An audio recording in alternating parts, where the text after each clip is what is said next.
There is a castle at the edge of the Candy Kingdom's jurisdiction.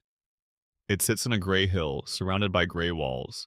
And inside those walls, everything is the color of old teeth and lemon rind. No music plays there. No laughter bounces off the stone corridors. Doors. The halls are long and quiet except for one sound, a high, jagged, glass-scraping scream that peals out at irregular intervals like a car alarm on the surface of the moon. And somewhere in the middle of all that gray, there is a tall, yellow figure with a head shaped like a lemon and a personality that has never, not once in its entire existence, understood why nobody wants to be around it. That is the Earl of Lemongrab, and this is his story. Part 1. The Birth of a Failed Experiment. Who is the Earl of Lemongrab? Before we talk about anything Lemongrab does, before we get into the screaming and the dungeons and the eating of his own clone and the harp that blows him apart, we need to sit with the most important fact about this character.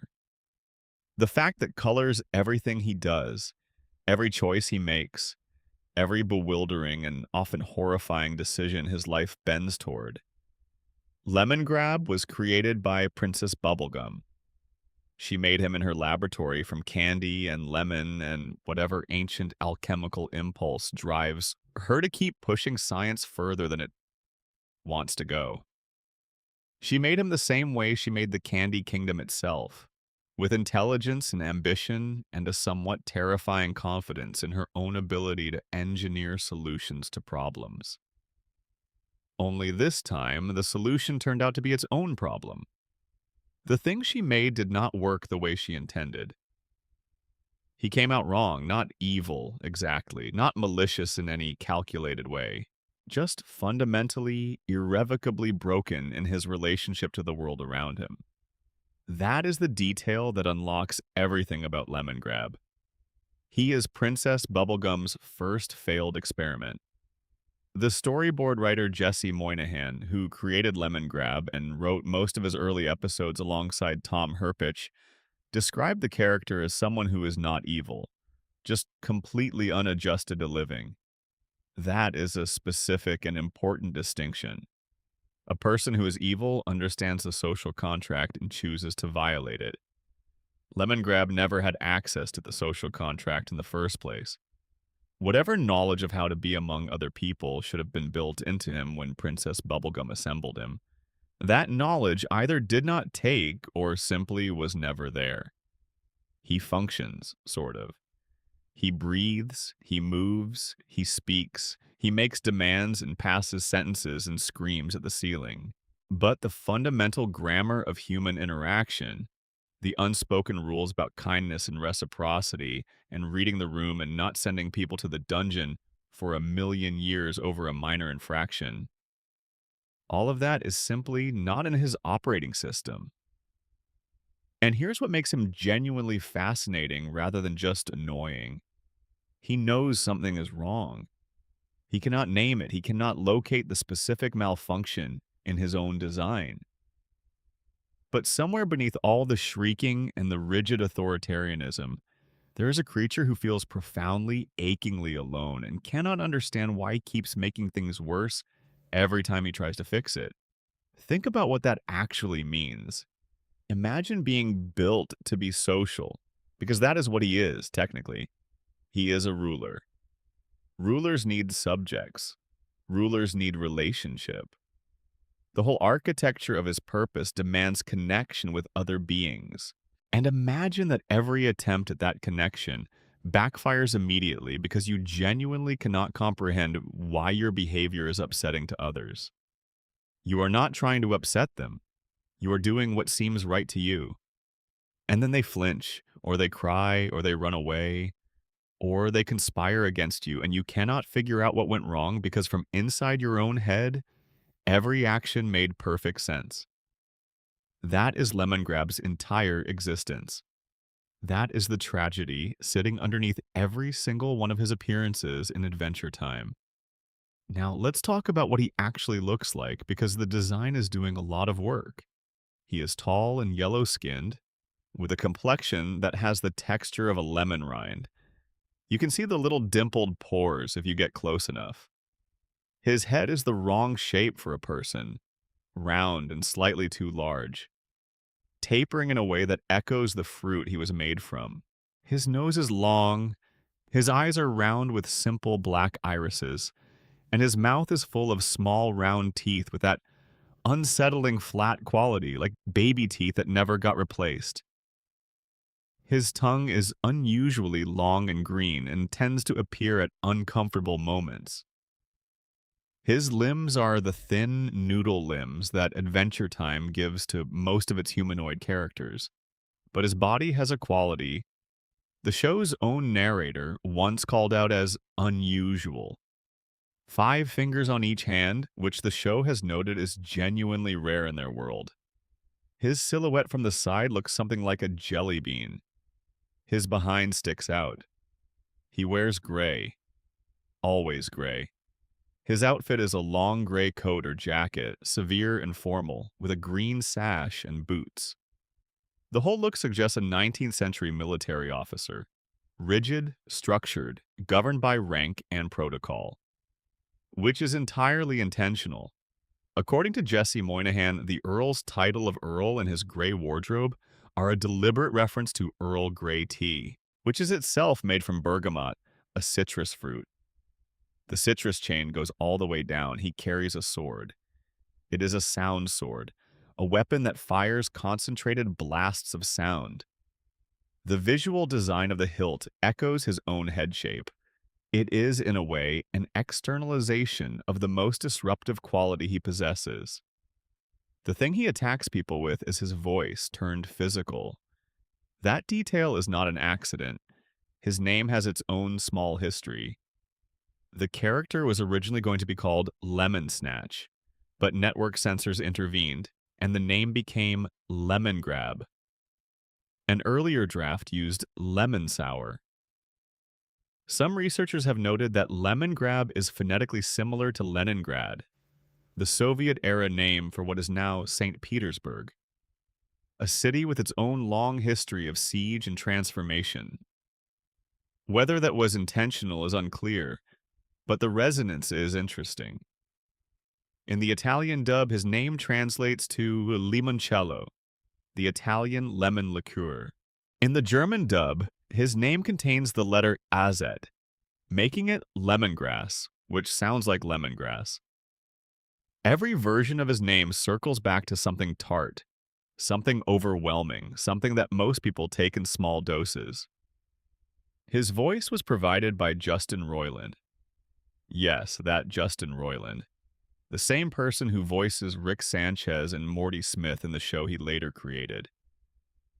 The voice he gave Lemongrab is extraordinary.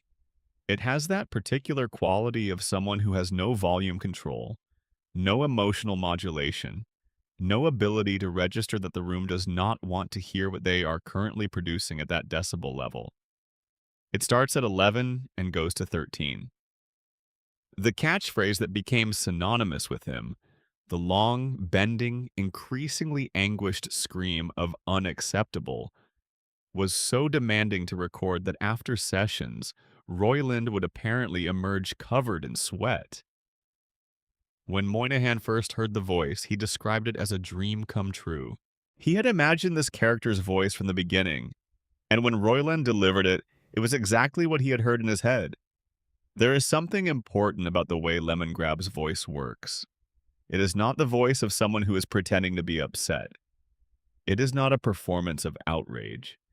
It is the voice of a creature who genuinely, in every fiber of its being, believes that every single thing currently happening in its vicinity is deeply, catastrophically wrong, and that this wrongness must be communicated at maximum volume immediately. There is no filter between his internal state and his external expression. What he feels, he screams. What he observes, he screams. What he requires, he screams. It is the voice of someone for whom the social rule of inside voice has never even been proposed, let alone explained, let alone accepted. Now there's the question of what Lemongrab actually is in relation to Princess Bubblegum. The show gives slightly conflicting signals on this. In the original storyboard for his debut episode, Bubblegum says she wanted to create an uncle for herself. But in the final version, as Jesse Moynihan confirms, Lemongrab is her son.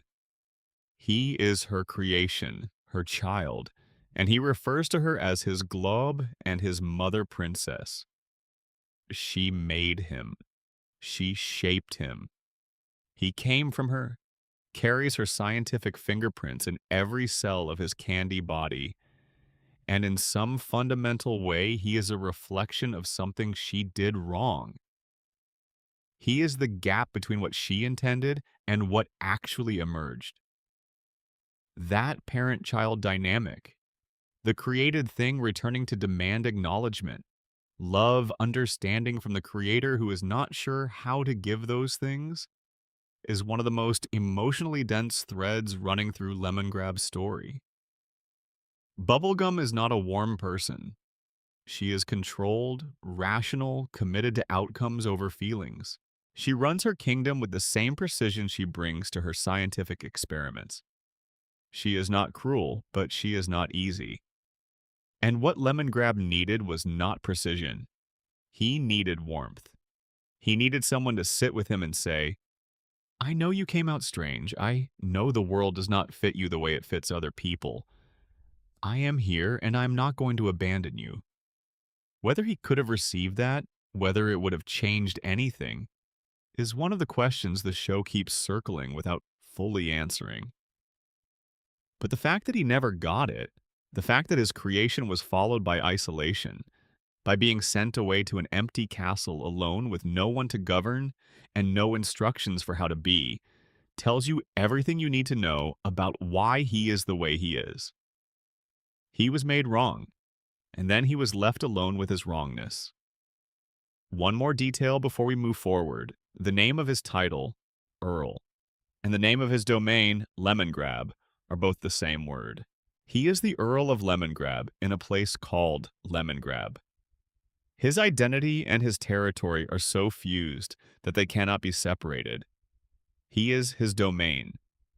His domain is him. When the land suffers under his rule, it is because he carries his brokenness into every acre of it. When the land eventually heals under a different version of himself, it reflects the healing happening inside him. The geography of Lemongrab is a map of its ruler's inner life. The gray walls are his emotional state. The muted colors are his absence of joy. The scream that echoes through the halls is his baseline condition. This is who we are talking about. This is where we are starting. A saddened, broken, yellow man in a gray castle who screams because he does not know what else to do with the enormous pressure of existing in a world that was never built for him. Let's watch him try to navigate it. If you are already settling in for this one, drop a comment and tell me where you're watching from and what time it is right there. I love knowing who is out there in the dark with me. And if this is your first time here on Dozing Off Time, hit subscribe so you never miss one of these long, slow dives into the worlds we love. Now let's keep going. Part 2. Too Young. The Earl Takes the Throne. The Land of Ooh is a place that runs on candy. The Candy Kingdom is its beating heart, its largest stable civilization, the thing that keeps the roads lit and the banana guards employed, and the gumball guardians standing sentinel at the gate. And at the center of all that candy is Princess Bubblegum. 18 years old, brilliant, composed, the architect of every system that keeps her world running. Except, there is a moment in the second season of Adventure Time when Princess Bubblegum is mortally wounded and has to be rebuilt from what is left of her. And when she is rebuilt, when the pieces are put back together and the candy biomass is reconstituted, there is not enough of her original material left to complete an 18-year-old. She wakes up at 13, younger, lighter, with a slightly different energy. Still sharp, still herself in all the ways that matter, but no longer of legal age to rule the Candy Kingdom under its own laws. And that is where we find things when season 3 begins. Bubblegum is 13, and she is technically not the queen anymore. She is a minor. And the Candy Kingdom has a succession protocol for exactly this situation. The crown passes to the first in line. The first in line is the Earl of Lemongrab. When we first meet Lemongrab, he arrives at the Candy Kingdom in a carriage. And before he even steps fully through the door, before he has taken a single breath of candy-scented air, his face crumples into the expression of someone who has just bit into something they were assured was sweet and found it is entirely the wrong thing. He looks around. He takes in the colors, the warmth, the happy decorations, the candy citizens going about their candy lives. And everything about it registers to him as incorrect. He begins immediately. Within hours of arriving, Lemongrab establishes his governing philosophy, and it is exactly what you would expect from a creature who has been alone in an empty castle for an unspecified period of time and has developed his ideas about order in total isolation. There will be rules. The rules will be followed absolutely. Any deviation from the rules, no matter how slight, no matter how unintentional, no matter how small the infraction, will result in dungeon time. Specifically, 1,000,000 years dungeon. The phrase comes out of him at full volume, with the particular energy of someone who has been waiting a long time to say something this authoritative and is experiencing a kind of ecstasy in the saying of it. 1,000,000 years dungeon.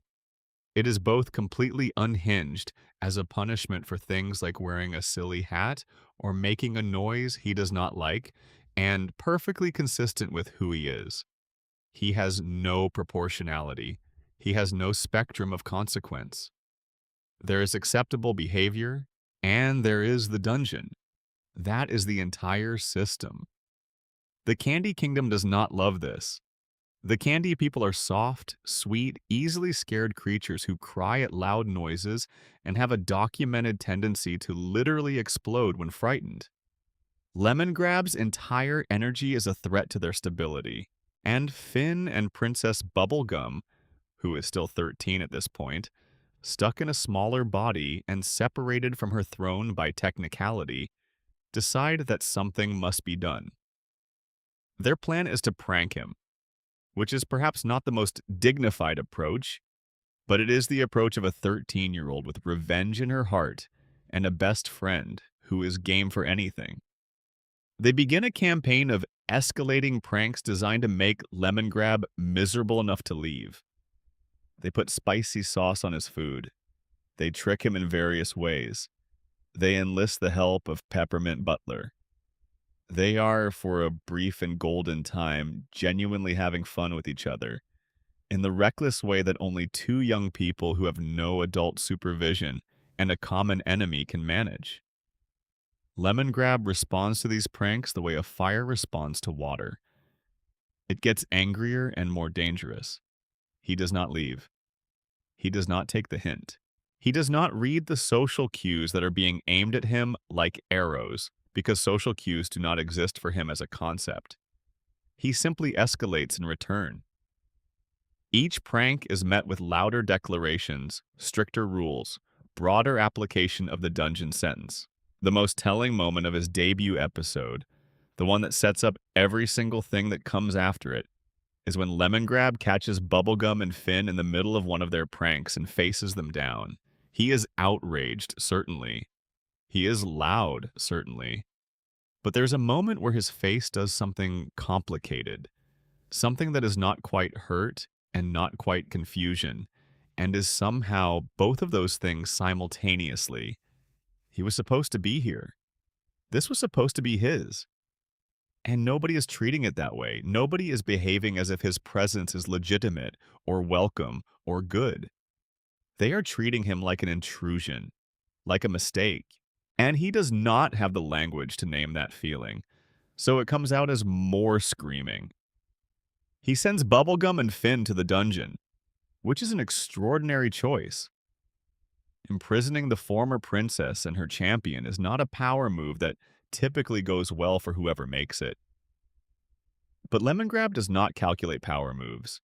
He calculates rule violations, and he perceived rule violations, and the sentence is always the same. In the dungeon, Bubblegum and Finn work out the solution. She needs to become 18 again. She needs enough candy biomass to complete the transformation back to her proper age. And the candy citizens of the kingdom, her people who love her, and have watched this lemon catastrophe unfold above their heads, begin contributing pieces of themselves. They pull off bits of candy flesh, not painfully, just generously, in the way that Adventure Time sometimes makes the grotesque deeply sweet. And they stick it onto their princess until there is enough of her to be 18 again. The final catalyst is Finn's hug. A love hug, the show calls it. His genuine affection for her, the heat of real feeling, is what transforms the assembled candy mass into a restored ruler. And Bubblegum becomes herself again. Adult, composed, ready to take back her kingdom. She fires Lemongrab. He is dismissed. He is told his service is no longer required and that he should return to Castle Lemongrab immediately. And here is what is worth noting about how he receives this. He does not fight it. He screams, certainly. He declares things to be unacceptable, certainly. But he does not make a stand. He does not attempt to retain power through force. He leaves. Because beneath everything, beneath the authoritarianism and the dungeon sentences and the rigid rules, Lemongrab does understand one basic thing. This was always a temporary arrangement. It was never really his. The throne was never meant for him. He is the heir, yes. He is the backup. But Bubblegum was always going to return, and when she did, his time would be over. He goes home. He goes back to the gray castle on the gray hill with its gray walls and its gray silence. Back to the empty rooms and the long corridors and the sound of nothing happening anywhere because there is nobody there to make anything happen. And he sits in his chair, in his empty room, and he screams. It is funny. It is supposed to be funny. The image of this absurd lemon-headed tyrant sitting alone in a room doing nothing but screaming is objectively ridiculous. But there is something underneath the comedy that the show is already, in this first episode, planting with careful intention. He has gone home.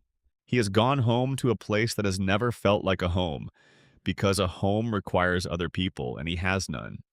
And his response to that, to the vast echoing loneliness of it, is to scream into the emptiness until the emptiness knows he is there. Lemongrab's debut episode is many things. It is a funny, strange chapter of a show that specializes in funny and strange. It is the backdrop for a Finn and Bubblegum romance subplot that is mostly bittersweet and mostly unresolved. It is a meditation on age and power and the gap between being technically qualified for something and actually being ready for it. But underneath all of that, it is introducing a question the show will spend years answering. What do you do with a person, a being, a creature, a creation, who cannot be fixed, who cannot fully be helped, who exists outside the normal parameters of social life, but who is not evil, who does genuinely wrong things, not because they want to hurt people, but because they simply do not know how to exist without hurting people? What do you owe someone like that? What does the world owe them? What do they owe the world in return? Lemongrab goes home. The castle is silent. He screams. We will not see him for a while, but he is there, sitting, waiting, getting louder. Part 3, You Made Me, the loneliest creature in Oo. The gap between Lemongrab's first appearance and his second is roughly one full season of Adventure Time. In that time, the show has grown considerably. It has deepened its mythology, complicated its characters, started asking harder questions about what it means to exist in a post-apocalyptic candy world where the trauma of the Mushroom War is buried in the ground beneath everything. Lemongrab, meanwhile, has been in his castle, presumably sitting, presumably screaming. The comics confirm that he spends this time sitting alone in a room, which tells us everything about his interior life that the show has not yet gotten around to showing us. When he reappears in Season 4's 20th episode, You Made Me, he does not make a dramatic entrance. What happens instead is stranger and sadder and more unsettling than any dramatic entrance could manage. Princess Bubblegum gets a report. One of our candy citizens has noticed something unusual happening at night. There's a figure at the window of their house, looking in, watching them while they sleep. The figure is yellow, with a lemon-shaped head and round eyes that do not blink enough. Lemongrab has been coming to the Candy Kingdom in the night, pressing himself against the windows of houses where the candy people live, and watching them sleep. Not maliciously, not with any intent to harm. He is watching them because watching them is the only way he can be near other people without the interaction going badly. During the day, when they are awake, they flinch from him. They run from him. They follow his rules out of fear, but they do not want to be near him. At night, when they are unconscious and still and soft with sleep, he can observe them without being rejected. This is one of those Adventure Time moments that lands very differently depending on how old you are when you first watch it. As a kid, it is creepy and weird, and Lemongrab is the weird, creepy guy outside the window. As an adult, it is heartbreaking. This is a being so incapable of normal connection, so completely unable to navigate the ordinary social channels through which people find warmth and companionship, that he has resorted to silent observation from outside the glass as his only available form of intimacy. He is not hurting anyone. He is not touching anyone. He is just watching, the way a cold person might press their hands against a warm window without expecting to be let inside. Princess Bubblegum confronts him. She is not gentle about it. This is Bubblegum, after all, who leads with logic and protocol before she gets to feelings. She tells him his behavior is inappropriate. She asks him to explain himself. And Lemongrab, in the way that only Lemongrab can, explains himself with a complete emotional breakdown that is also somehow a reasonable, coherent statement of his actual condition. He has no one to govern. That is what he says. He has no one. He is a ruler without subjects, an authority without anyone to exercise it on, a structure with no content. He needs people around him. He needs citizens. He goes to the Candy Kingdom to watch them sleep because, at least when he is there, near them, there is the feeling of being somewhere that has life in it. It is, in its strange, screaming, jagged way, an honest expression of loneliness so acute it has become a kind of madness. Bubblegum's solution, because Bubblegum always has a solution, is to give him some citizens of his own. The Pup Gang. 3 delinquent candy people who have been causing trouble in the Kingdom. Not ideal citizens, perhaps, but citizens nonetheless. Lemongrab accepts them and returns to his castle with his new subjects. It does not go well. The problem is not that Lemongrab is cruel to them exactly. The problem is that he is Lemongrab. He operates entirely according to his own internal logic, and his internal logic is not compatible with the kind of people the Pup Gang is. He tries to apply the same rigid rules he applies to everything else. They laugh at him, push back against him, refuse to conform. He escalates. They escalate. He puts them through re-education, through the mechanism of his sound sword's sonic blast. They are electrocuted and injured. Bubblegum sends Finn and Jake to investigate. They find a situation that has deteriorated significantly. Lemongrab is worse than he was before the pup gang arrived, more agitated, more panicked, cycling through his behavioral tics at higher frequency. The presence of people who refuse to comply with his system has not soothed his loneliness. It has amplified his anxiety. There's a line he delivers in this episode that is worth sitting with. When Bubblegum tries to show him the ways of the candy people, how they talk to each other, how they live with each other, how they exist in community, Lemongrab puts his hand on his chest and says something like, "I look in the lemon heart you gave me, and I see my lemon way to act. And that must be right, because you made me. This is devastating in the most quiet possible way." He is not being defiant, he is not being aggressive, he is making an honest appeal to his creator, his mother, his glob. "You made me this way," he is saying. "If this is wrong, that is on you. How can my nature be a failing when my nature is what you gave me? How can I be broken when I am only doing what I was built to do?" And Bubblegum's response, the show's response, is uncomfortable to sit with because there is no clean answer. He is right, in a narrow technical sense. She made him. Whatever he is, she is responsible for, but she also made him without meaning to make him this way. And the question of whether a creator bears total responsibility for the unintended consequences of creation is not one Adventure Time is prepared to answer neatly. The show knows it is a genuinely hard question. It lets it sit there and ache. The situation escalates to the point where Bubblegum is in real danger. Lemongrab raises his sound sword against her, which is a significant crossing of a line. And right at that moment, something extraordinary happens.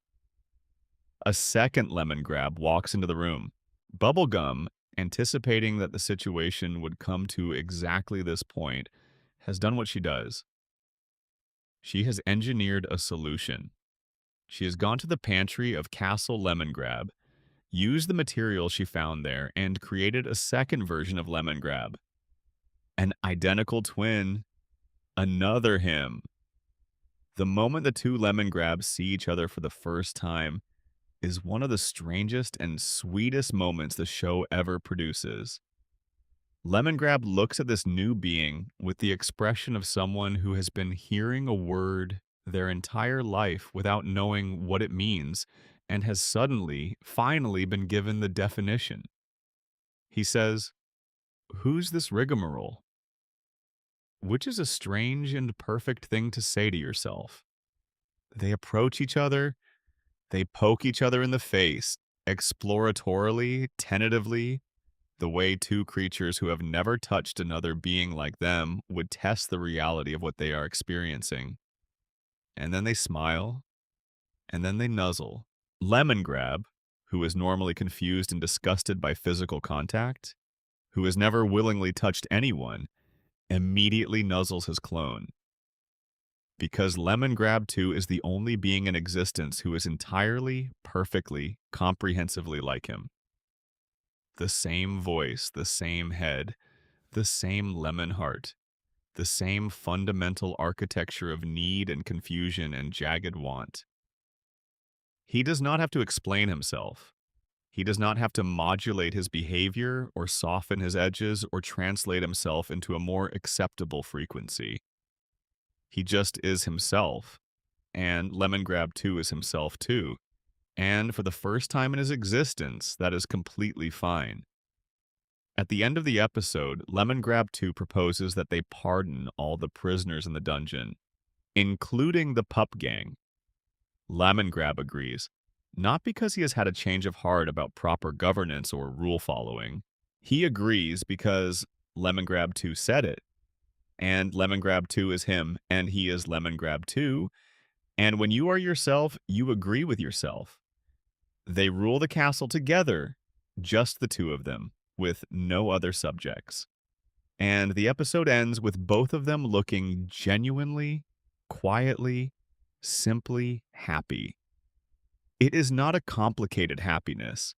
It is not the happiness of a person who has worked through their issues and arrived at peace. It is the happiness of a very lonely creature who has found the one other being in the world who speaks their language. It is the happiness of being understood by exactly one person, which is infinitely more than zero. For a while, things are okay. For a while, the gray castle on the gray hill has two voices in it. And even if both of those voices are just variations of the same impossible scream, at least they are not alone. But things were never going to stay okay. You can feel it even in this small, sweet ending. There is too much instability in the foundation. Two beings who are exactly the same as each other, with no external moderating influence, no one to introduce different ways of being, no one to soften the edges, that is not a stable system. That is two amplifiers pointed at each other. Eventually, the feedback will become unbearable. But we are not there yet. For now, there are two lemongrabs in a gray castle, nuzzling each other and being quietly, impermanently content. And that is more than enough for one night. Part 4. Mystery Dungeon. A Lemon Among Strangers. Before the Lemon Kingdom begins to unravel, before the children arrive and the food runs out, and the shock collars appear and everything turns dark and complicated, there is one more episode in which Lemongrab is simply himself in a situation that is not of his making, doing his very strange best to cope with it. Mystery Dungeon is an episode of Adventure Time from Season 5 that does not feature Finn and Jake prominently. Instead, it follows an unlikely collection of secondary characters who wake up in a mysterious dungeon with no memory of how they got there. The Ice King, his penguin companion Nepter, the elderly elephant tree Trunks, the tiny bookworm Shelby, and the Earl of Lemongrab.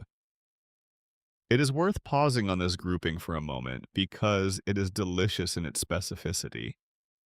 These 5 characters have almost nothing in common except the fact that they are all, in their various ways, difficult to be around.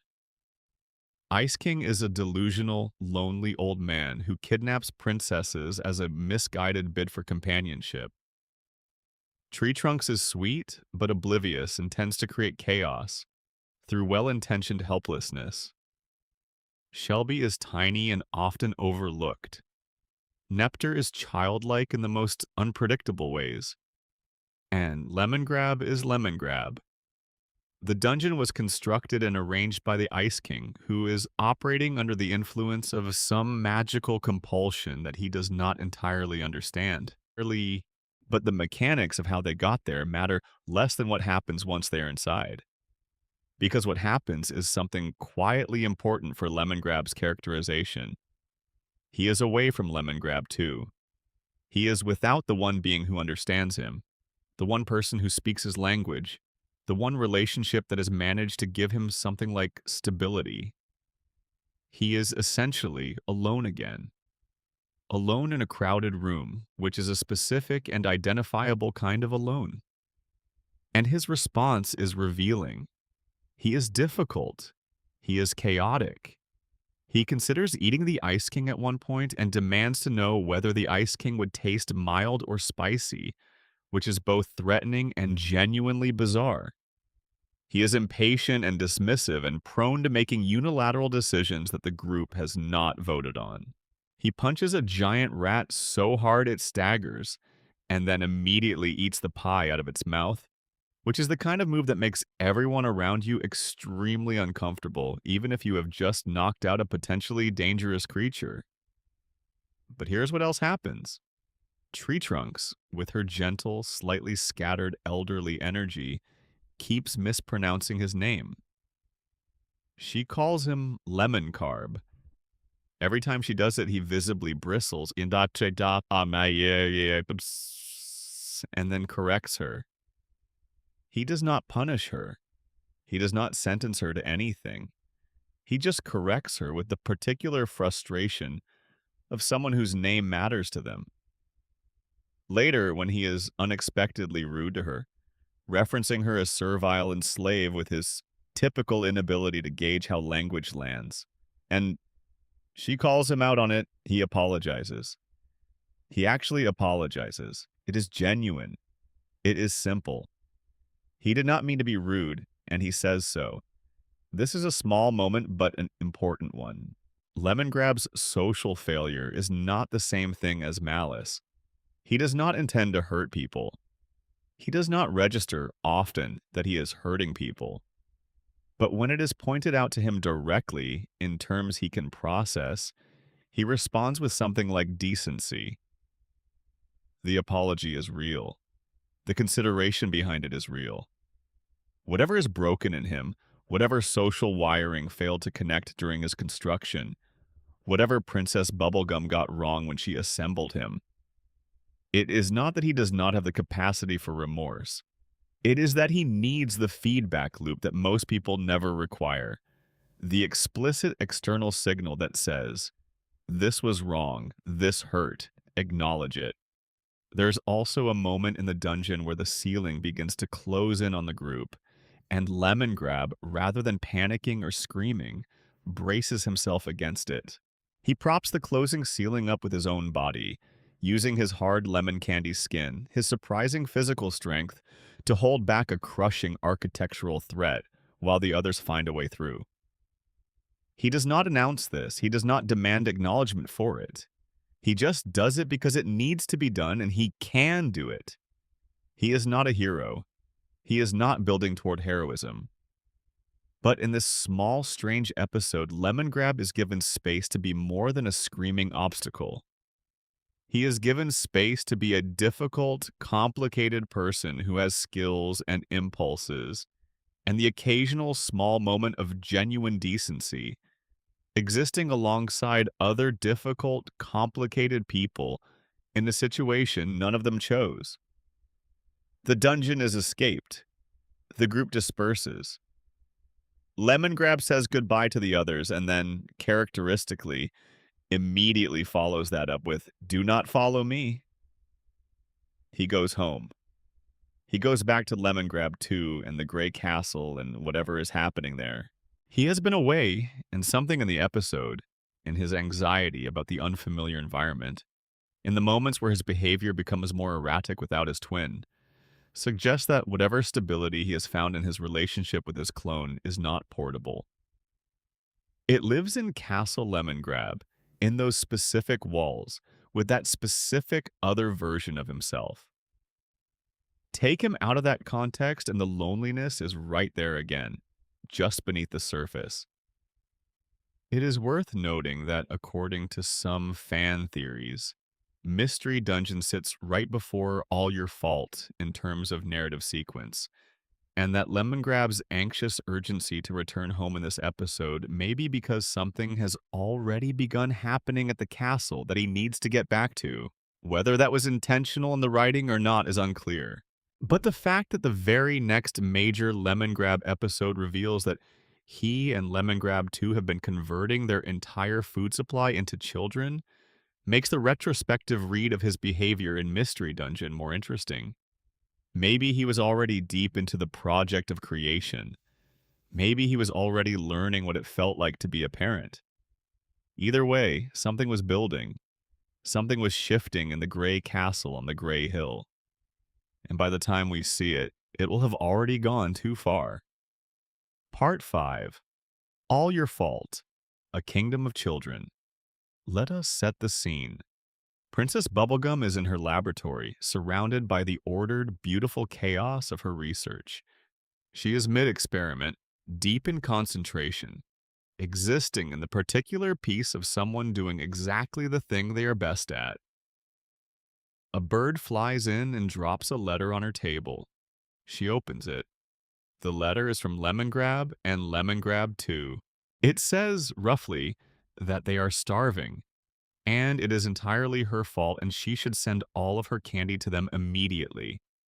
It says this with the specific blame-filled energy of two beings who are constitutionally incapable of acknowledging personal responsibility.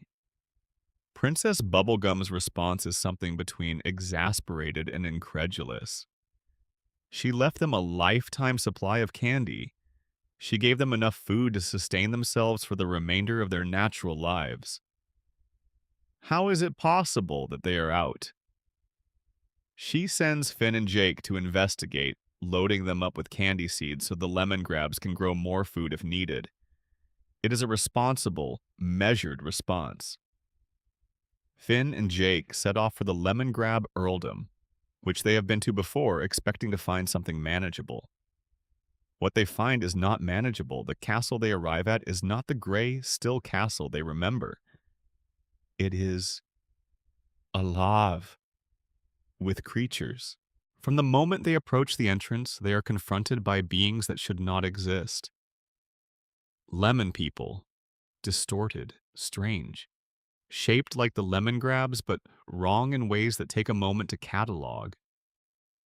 Limbs in unusual configurations, proportions that do not quite compute. Some of them are beautiful in the way that strange things can be beautiful.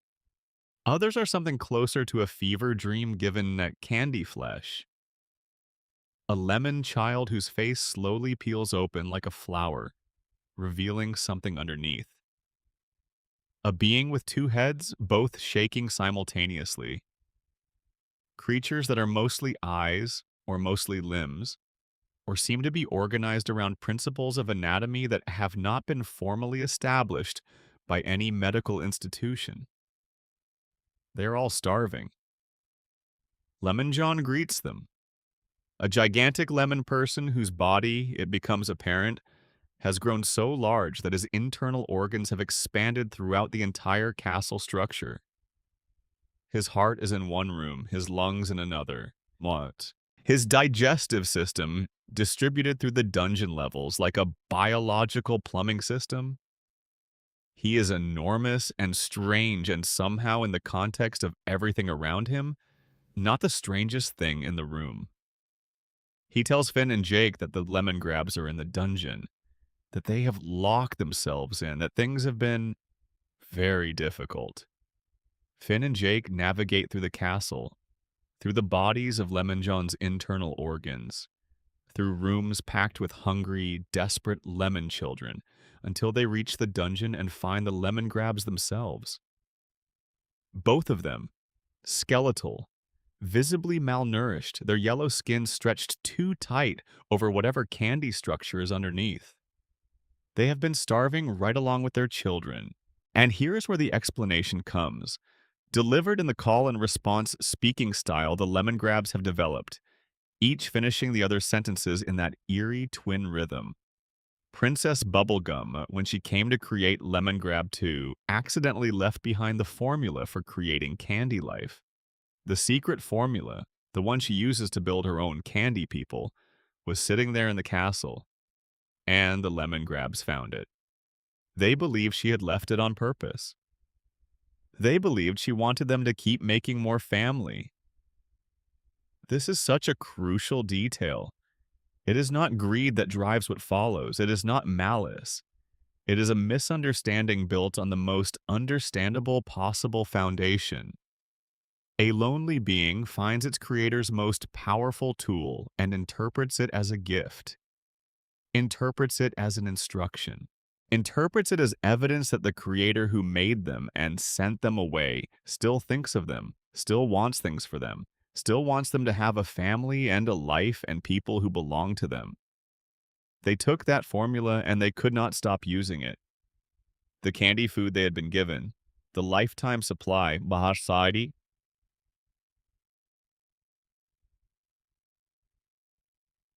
was not consumed. It was given life. Every seed, every sweet, every piece of candy biomass Princess Bubblegum provided was turned into a new lemon child. They were a guy who could not stop making candy life from the food he needed. And the children kept coming, and the food kept diminishing, and the castle filled up with creatures they had made, creatures they loved, creatures they now cannot feed because they turned all the food into more creatures. They are not bad parents in the straightforward sense. They do love their children. This is genuinely touching amid all the grotesquerie.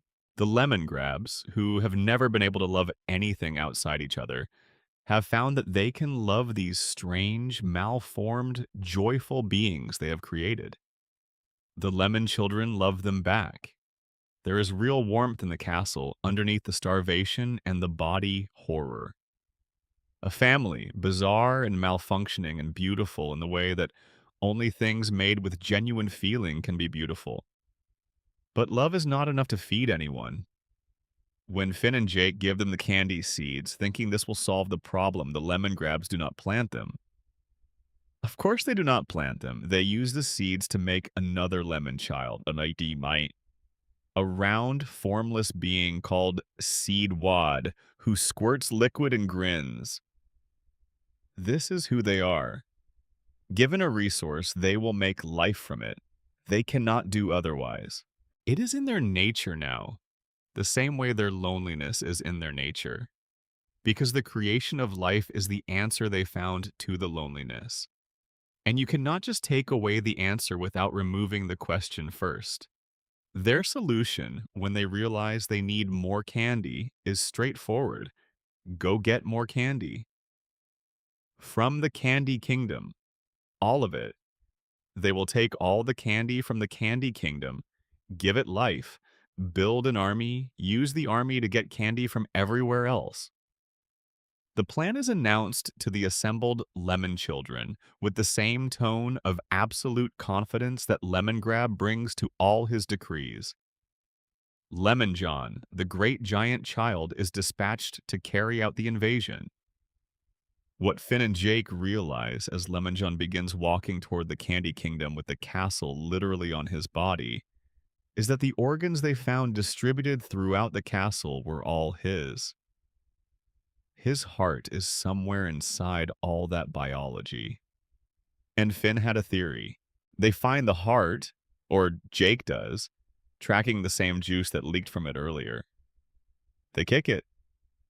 And something extraordinary happens. The heart, which has been still and cold and unbeating in a chest that has never learned what hearts are for, begins to beat for the first time. Lemon John, who has existed as a giant empty vessel, suddenly has feelings. The heartbeat activates something.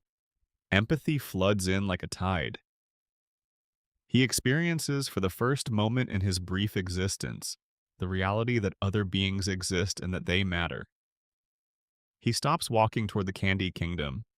He becomes confused, then anguished, then resolved. He looks down at himself, at the castle on his body, at the family that made him, at the kingdom full of people who did not ask to be invaded. And he makes a choice. He dissolves. He turns himself into candy.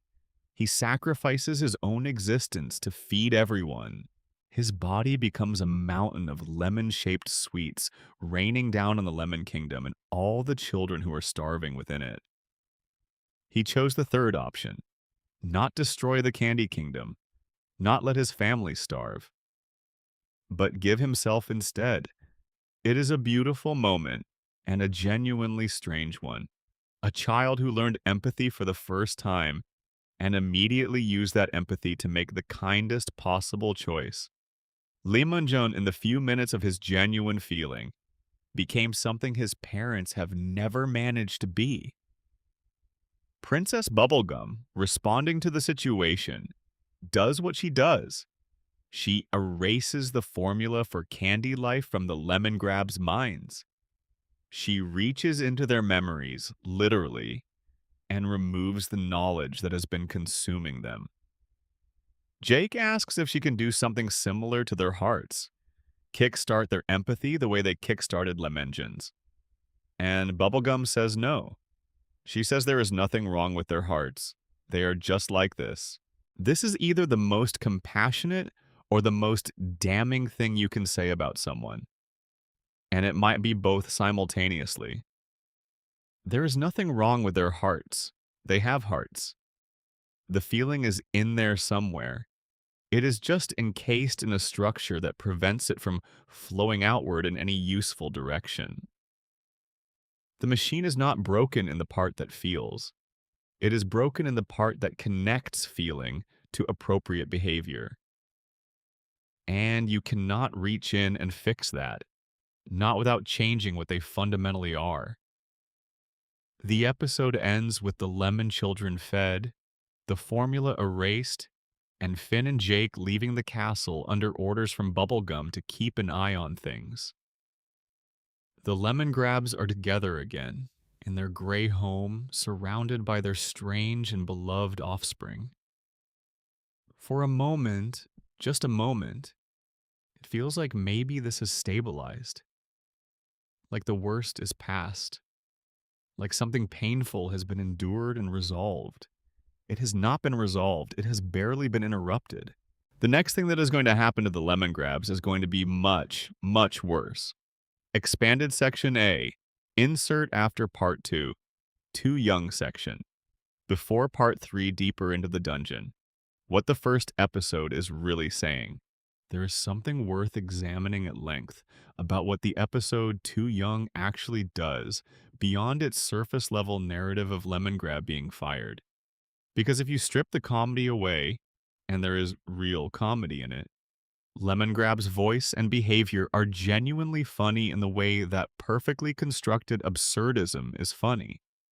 What you have is a story about what happens when the wrong person is put in charge of something, and more specifically about what makes a person wrong for leadership.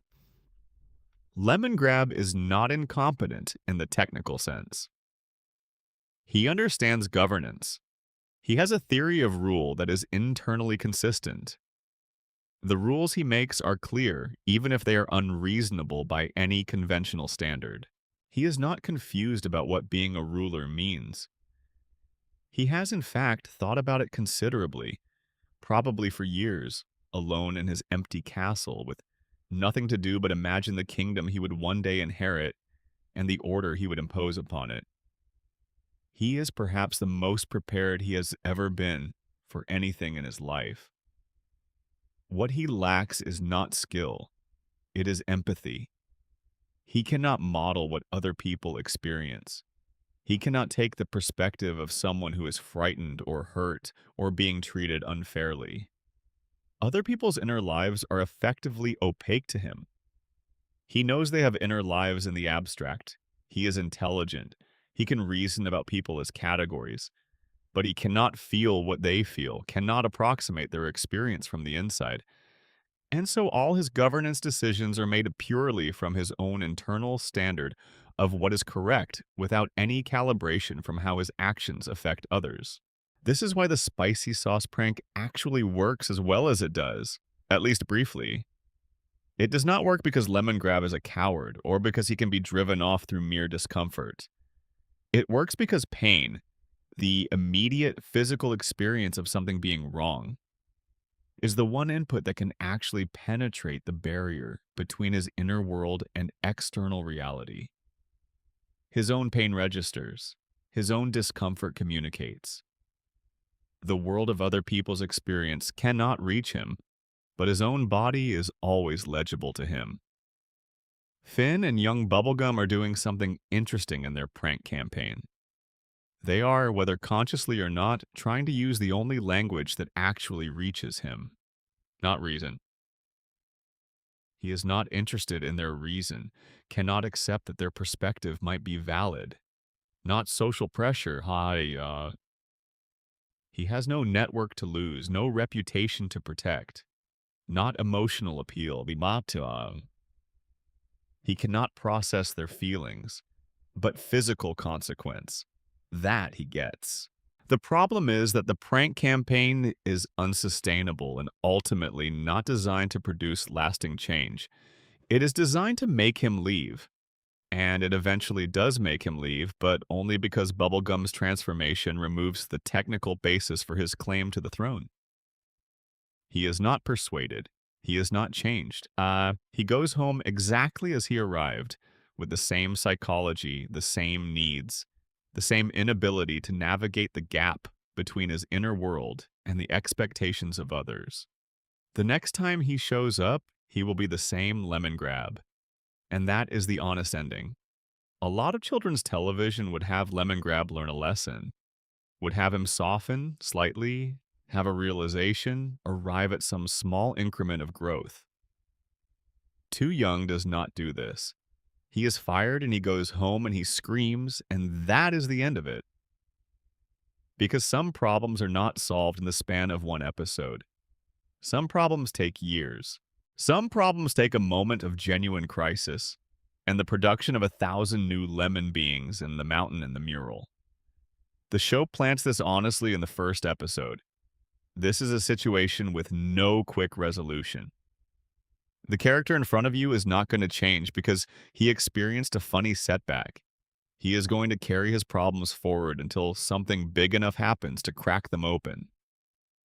Also worth dwelling on, the question of why Lemongrab is the heir at all. He is clearly unsuited to the candy kingdom. He is not a candy person in any meaningful sense.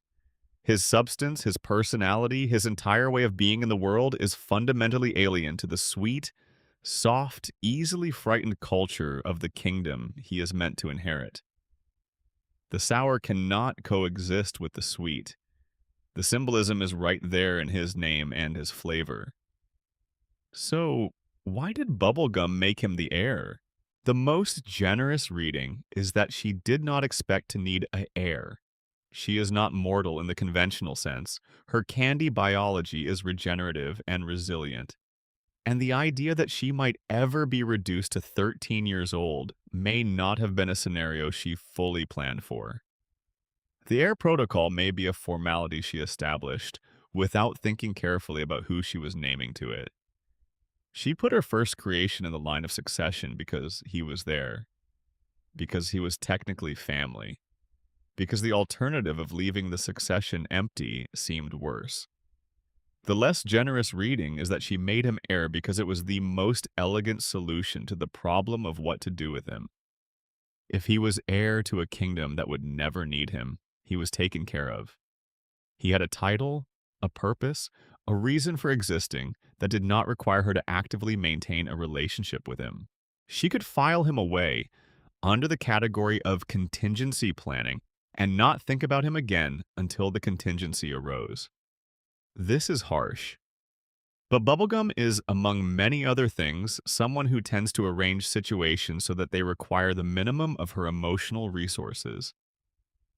She runs on logic and protocol and careful management of variables.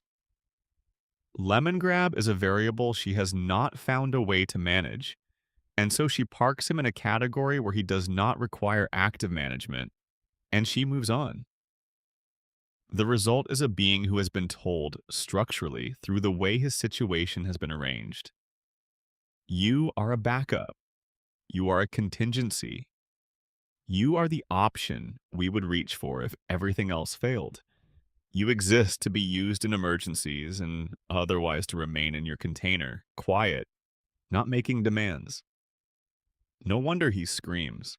The backstory note from the Adventure Time comics, which confirmed that between his introduction and his second appearance, Lemongrab spent his time sitting in a chair in an empty room screaming, is played entirely for comedy and context. But it is also, if you let it land fully, one of the saddest sentences in the show's entire run. A chair, an empty room, just screaming for over a year. That is the entire content of his life between episodes 1 and 2. And when he shows up in You Made Me, when he is found watching candy people sleep, when he breaks down in front of Princess Bubblegum and says he needs someone to govern, what he is reporting is the consequence of that year. He has been alone in a room screaming for a year. He is not well. He is doing the best he can with what he has, which is nothing, because what he was given was nothing. The tragedy of Lemongrab begins before the show begins. It began the moment Princess Bubblegum looked at what she had made, determined it was wrong, and sent it away to be wrong elsewhere, alone. Expanded Section B. Insert after. Part 5, All Your Fault. Before Part 6. The lemon people, who they are and what they represent. Before we move into the Grable's episode and the moment of catastrophic fracture, there is something worth taking time with: the layman people themselves. The children that the Lemongrabs made from their food supply, using Princess Bubblegum's accidental gift of the candy life formula. Because these beings are not simply plot devices or background characters.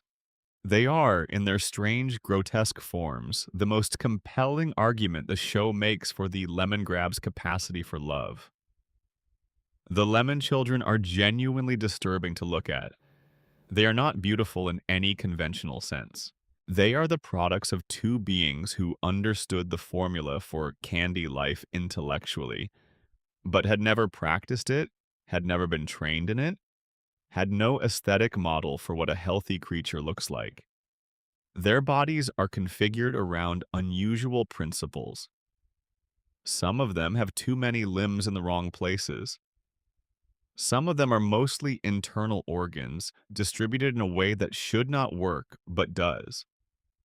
Some of them have multiple heads or faces that peel away to reveal other faces underneath, or structures that exist in the borderland between solid and liquid. They look like the creative output of beings who have never been told what is normal, which is exactly what they are. And the Lemongrabs love them.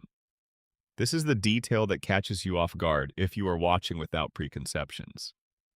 These two beings who have never successfully loved anything except each other look at their distorted, malfunctioning, beautiful, strange children, and they love them. They give them names. They worry about them when they are hungry. They are malnourished themselves because they cannot stop making more of them, even at the expense of their own sustenance. The love is compulsive and misguided and entirely sincere. The name thing is particularly important. Lemongrab named his children terrible names. Names like Lemonhope, which tells you what he thought of a child who displayed qualities he found frightening. But the naming itself matters. He named them. Each one received something individual, something specific, something that marked them as distinct from each other. He could not provide warmth in the traditional sense. He could not give them the childhood they needed. But he gave them names. And names are the first form of recognition, the first declaration that a being exists specifically and is acknowledged as itself. There are also the names the lemon children were given that suggest genuine, if distorted, affection. Lemonjon, the giant whose body grew through the entire castle, whose heart was still and cold until Finn and Jake kickstarted it. The name itself is a pun on donjon, an old word for the central keep of a castle. He is the castle. He is the center. He is the child who became the architecture of the home they had built together. That is a deeply loving metaphor for a child, even if it was arrived at accidentally. And Lemon John's choice, having been given empathy for the first time by the beating of his heart, having felt for the first time what it is to be aware of others and their suffering, is to dissolve himself, to become food for the family and the people his family had hurt. He cannot exist in a world where his life requires harm to others. He takes the third option. He unmakes himself so others can continue. The son of Lemongrab, in a brief span of genuine feeling, became more ethical than his father ever managed. The empathy the Lemongrabs could not develop found its way into the next generation, expressed in a being whose heart had to be kicked into beating. There is something almost hopeful about this in a dark way. The Lemongrabs could not feel their way to others, but they created something that could. Whatever they could not pass down in terms of psychological health, they passed down the capacity for it. It just needed to be activated. The Lemon Children are also, and the show is aware of this, a commentary on what happens to children who are created without adequate parenting capacity. The Lemongrabs love their children, but do not know how to parent them. They make them, but do not feed them. They create life without being prepared to sustain it. This is played in All Your Fault, with the dark comedy that Adventure Time brings to everything. The castle full of grotesque, starving creatures is horrible and funny simultaneously, but the theme underneath it is genuinely serious. Creation without responsibility is a tragedy in the making. The lemon children suffer because their parents have the desire to create life without the capacity to support it. This makes the later scenes, in Too Old, where Lemongrab has established the electric collars and the forced obedience, even more painful to watch. Because the children who are now being shocked into compliance are the same children who were loved in their crooked way in All Your Fault. The love that was present then has been distorted into control. The tenderness has curdled into dominance. And the children who have grown, who have learned language, who can now say sorry, sir, even as they are forced to do things they do not want to do, are experiencing the specific grief of children who know their parents love them and are also being harmed by them. That is one of the most psychologically precise things Adventure Time does in this storyline. Children can know they are loved and also know they are being damaged. Both things can be true. The love does not neutralize the harm. The harm does not negate the love. They exist simultaneously, and the children of Lemongrab carry both. By the time of Lemonhope Part 2, when Lemongrab is defeated and the children hold his arms down so Lemonhope can play the harp, they are making a choice about who they are. They have grown enough to have a self that can choose differently from their father. They have the lemon heart he gave them, and they are using it in a way he never managed to. They are choosing the well-being of others over the command of the one who made them. They pin down Lemongrab's arms and they hold him there, and they choose liberation over obedience. Those children became, in their battered way, what their parents were trying to make. People who belong to a family, who care about each other, who make active choices in favor of life over fear. The Lemongrab's experiment in creating family was a catastrophe and also, eventually, a success. The family they made chose something better. Expanded Section C. Insert after. Part 9, The Mountain, before Part 10. What Lemongrab 3 teaches us that the first two could not. There's a reason the show needed 3 versions of Lemongrab rather than 2. 1 was the original, broken, isolated state. 2 was the attempt to solve isolation through exact replication. 3 is the synthesis, the being assembled from the broken pieces of both, carrying the memories of both, embodying what happens when you put something back together after it has fallen completely apart. Lemongrab 3 is the most psychologically interesting of the 3 precisely because he is the most impossible. He contains both of his predecessors. He has the memories of the original Lemongrab's loneliness and ambition and tyranny. He has whatever remains of Lemongrab 2's gentler tendencies, his willingness to give the hungry child a piece of bread, his small rebellions. He has the lemon children's lives as his context, the ruins of a totalitarian state as his inheritance, and a hole in the ceiling as his first metaphysical challenge. The show's storyboard for Lemonhope Part 2 apparently referred to the 3 Lemongrabs as Lemon Black, Lemon White, and Lemon Gray. The original, dark-clothed, consuming Lemongrab. The white-clad, lighter, more moral Lemongrab 2, and the gray Lemongrab 3, whose clothing is actually a blended gray with a diamond pattern, carrying both colors, neither fully one nor the other. This is the synthesis. He is not the original darkness. He is not the uncomplicated lightness of his twin. He is the gray that results from mixing them, with all the ambiguity and complexity that gray implies.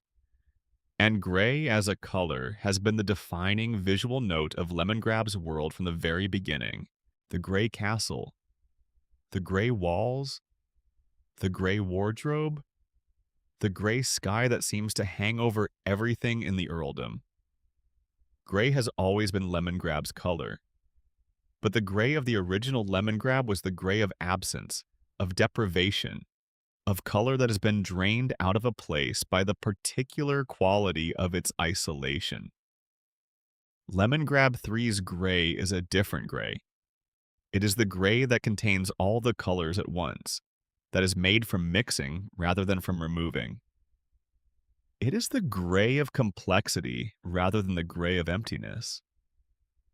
When we see Lemongrab 3 in the mountain, the kingdom he has built is still structured around his specific psychology, still governed by precise small rituals.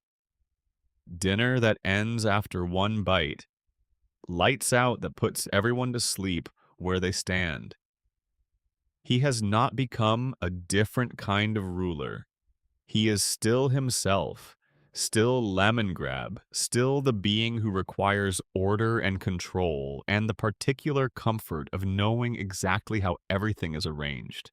But the fear is gone. Or rather, the specific quality of the fear has changed. The original Lemongrab governed through terror because terror was the only tool he had access to and the only method of control he could imagine. Lemongrab 3 governs through routine. Routine is different from terror. Routine asks people to predict and participate. Terror asks people to cower and comply. In the mountain episode, the lemon people follow Lemongrab 3's routines with the expression of people who have learned that the routine is manageable. Not joyful necessarily, not enthusiastic, but manageable. They eat their one spoonful. They fall asleep on command. And in the morning, they wake up and go to work in the fields. And they do not look like they're waiting to be punished for something. That is small. That is not enough for an inspirational speech. But after everything that happened in that castle, after the callers and the consumption and the starvation and the fear, it is enormously significant. The difference between a people who are terrorized and a people who are living within a strict but survivable routine is the difference between despair and the possibility of something better. Lemongrab 3 is also carrying fears that the original Lemongrab expressed only through action rather than through feeling. When the mountain shows him his greatest fear, Lemonhope coming back to take his throne, it is showing him the fear that the original Lemongrab acted on without naming. The original Lemongrab feared replacement and expressed it as aggression, as consumption, as the totalitarian elimination of any competition. Lemongrab 3 fears replacement and feels it. He sees the vision and it registers as fear rather than as trigger for immediate violent action. The emotion is present as an emotion rather than as a behavioral output. That is the shift. Not that the fear is gone. Not that he has overcome his psychology and arrived somewhere clean and uncomplicated, but that the fear is now a feeling he can have rather than a compulsion he is subject to. He can see what frightens him. He can name it in the mountain's mirror. He can choose to walk past it towards something else. He chooses lemon sweets. In the mountain's vision, he walks toward the doll, the small, perfect, broken thing that represented his previous self's deepest wound. And he shrinks down and he enters it. He chooses the symbol of his most traumatic memory as his path through the mountain.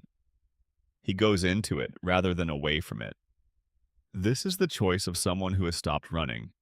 The original Lemongrab ran from his loneliness by making it everyone else's problem. Lemongrab 3 in the mountain decides to sit in the middle of his own painful history and remain present with it. This is not heroic in the cinematic sense.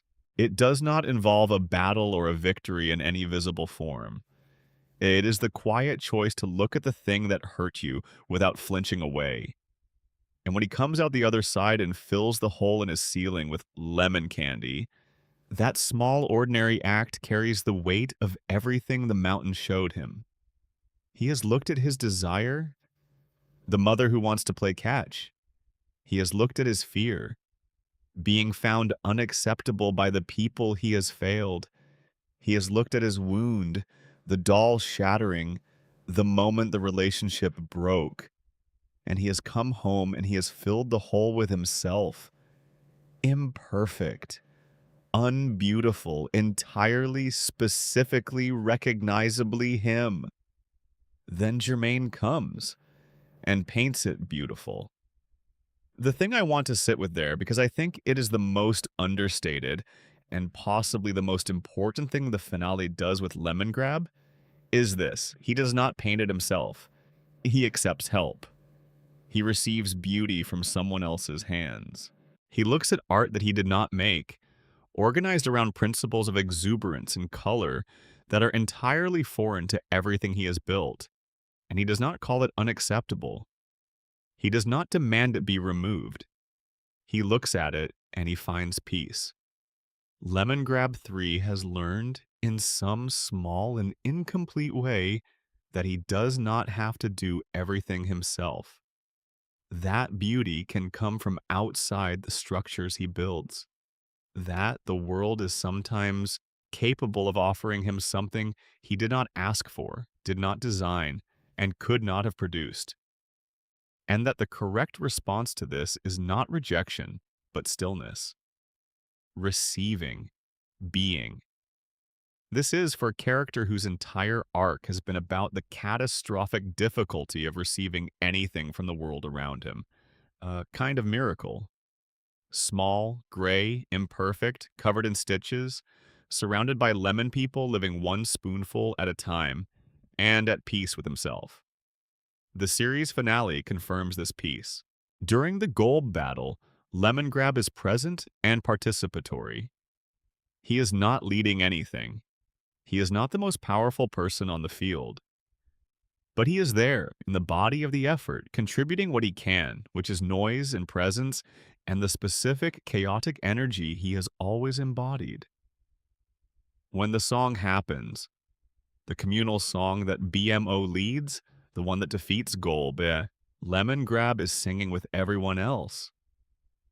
Not well, not melodically, but with his whole self, in the only voice he has, which has always been too loud and too much, and never quite what any given situation required.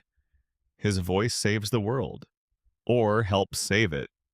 His particular impossible voice, which has been the source of so much suffering and so much comedy and so much pain, joins with every other voice in Ooh, and becomes part of the thing that pushes back against chaos. That is his redemption. Not a single grand gesture, not a sacrifice or a transformation or a revelation. Just showing up, being present, singing in a voice that has never sounded beautiful, and being part of something beautiful anyway. Acceptable. The Screaming Lemon Man is at peace. Expanded Section D. Additional content for Part 11, Legacy, on Justin Roiland's voice and what it made possible. A large part of Lemongrab's impact as a character is inseparable from the specific voice that Justin Roiland gave him. This deserves more attention than it typically gets in discussions of the character, because the voice is not just a delivery mechanism for the writing. The voice is characterization in itself. Roiland later became famous primarily as the co-creator and voice of Rick and Morty, where he plays both Rick Sanchez and Morty Smith. The vocal qualities he gave those characters, Rick's gargling slur, Morty's panicked shriek, share a DNA with Lemongrab's delivery. There is a quality in all three performances of someone who has lost the ability to modulate their emotional output, who expresses everything at 10 times the appropriate volume. And yet, each character is distinct. Rick's loudness is the loudness of someone who has decided the world is not worth managing. Morty's loudness is the loudness of perpetual anxiety. Lemongrab's loudness is the loudness of someone who has never been taught that quiet is an option. The exhaustion of performing the voice was real and documented. Royland would reportedly finish Lemongrab sessions drenched in sweat. That physical commitment shows there is something in the delivery that sounds like it is produced at real physiological cost, which is appropriate for a character who seems to exist in a constant state of expending more energy than his situation requires. The catchphrase, unacceptable, became a cultural moment in a very specific way. It is the kind of performative outrage that is funny precisely because it is so disproportionate. Everything is unacceptable to Lemongrab. Mildly irritating things, slightly unexpected things, things that fall marginally outside his expectation. The word applies to all of these at the same full volume as it would apply to genuine catastrophe. The absence of proportionality is the joke. But it is also the character. He does not experience proportionality. His interior dial goes from 0 to maximum and skips everything in between. The phrase 1,000,000 years dungeon became similarly beloved for similar reasons. The sentence length is absurd. There is no dungeon sentence of 1,000,000 years that could be served by any being with a finite lifespan. It is a number chosen entirely for its impressiveness, for the feeling of absolute authority it is supposed to project. And the gap between the grandiosity of the sentence and the smallness of the infraction it responds to is where the humor lives. And also, once you understand the character fully, where the tragedy lives. He reaches for the most extreme possible response because extreme responses feel like control. The more extreme the punishment, the more in charge he must be. When Jinx Monsoon took over the voice for the Fiona and Cake spin-off series, it was an interesting creative choice. Jinx Monsoon is a drag performer and actor with a completely different vocal quality. Their Lemongrab is higher, stranger, with the specific texture of someone performing fragility rather than performing authority. It is a different interpretation, and fans have responded to it in various ways, but it underlines something interesting. The character can sustain different vocal interpretations because the psychology underneath is complete enough to survive the change in surface expression. Royland's Lemongrab was the definitive one for the main series, the one whose screaming became the benchmark for how the character worked. But the fact that the role could be recast and the character could still be recognized says something about how fully Adventure Time built the soul of the Earl beneath the voice. On the symbolism of lemons, there is one more lens through which to understand Lemongrab that the show provides quietly through his very nature. He is made of lemon. His flavor, his substance, the thing he is at the molecular level is lemon candy. And lemons in Western culture carry a consistent, symbolic weight that the show is drawing on, probably consciously given how deliberately the design and character was constructed. Lemons are associated with sourness, with the antithesis of sweet. The experience of biting into a lemon is the experience of a brightness that is almost an attack, not pleasant in the soft way, not nourishing in the gentle way, but sharp and demanding and overwhelming.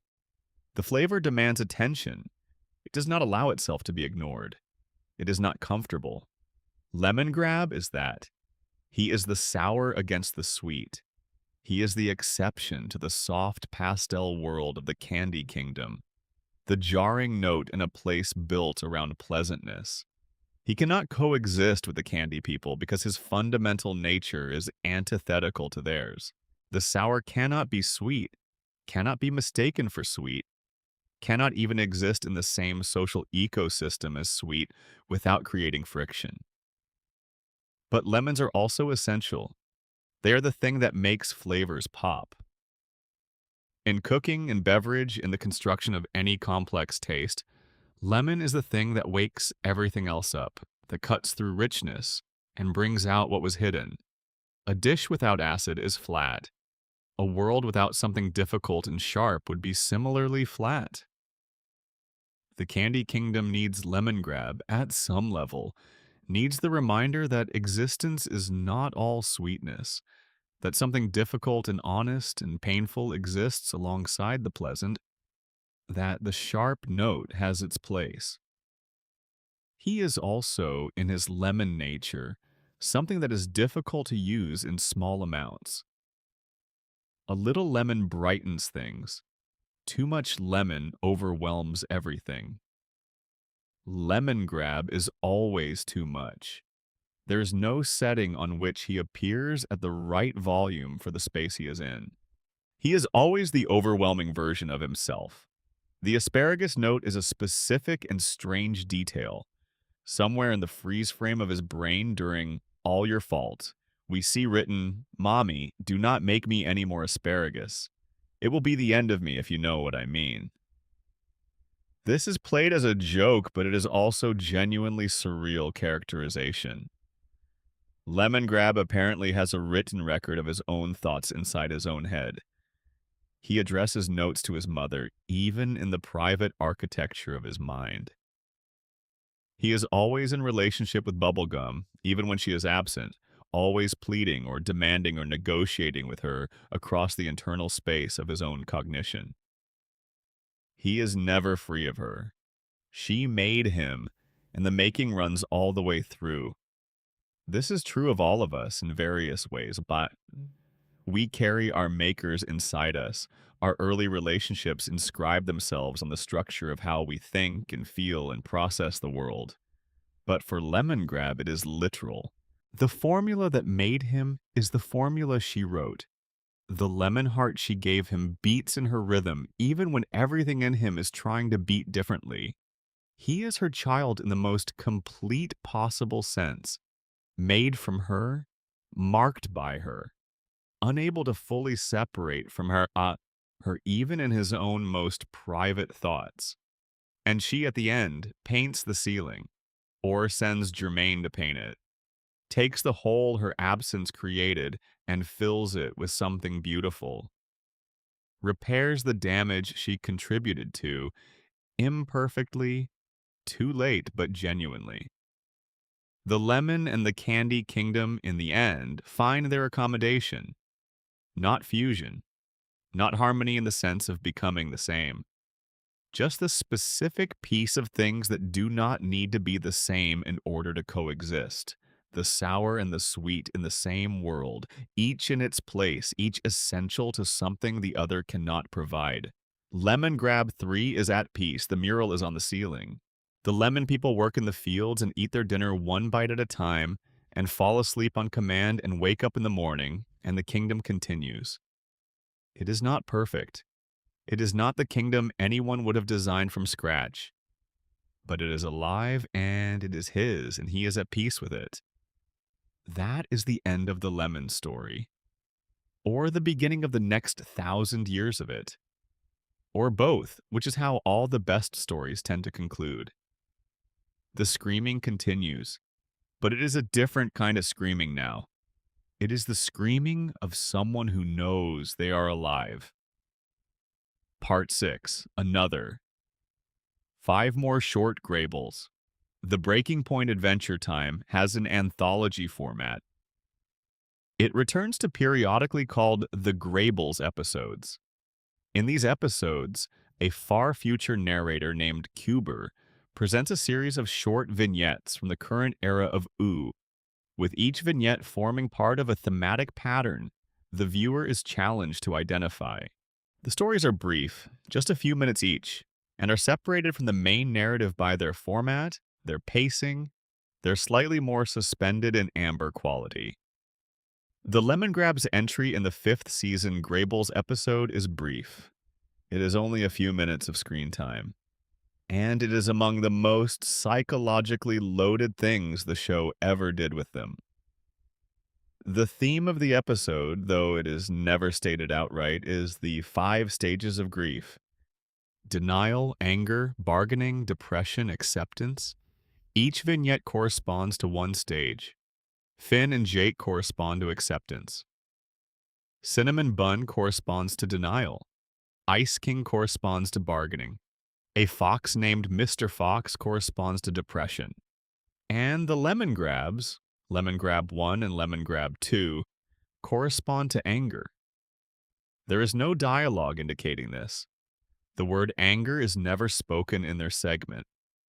But everything that happens maps exactly onto what anger looks like when it lives inside a relationship that has no outlet for it. The scene opens with the two Lemongrabs in their quarters playing with a tiny doll. The doll is called Lemon Sweets.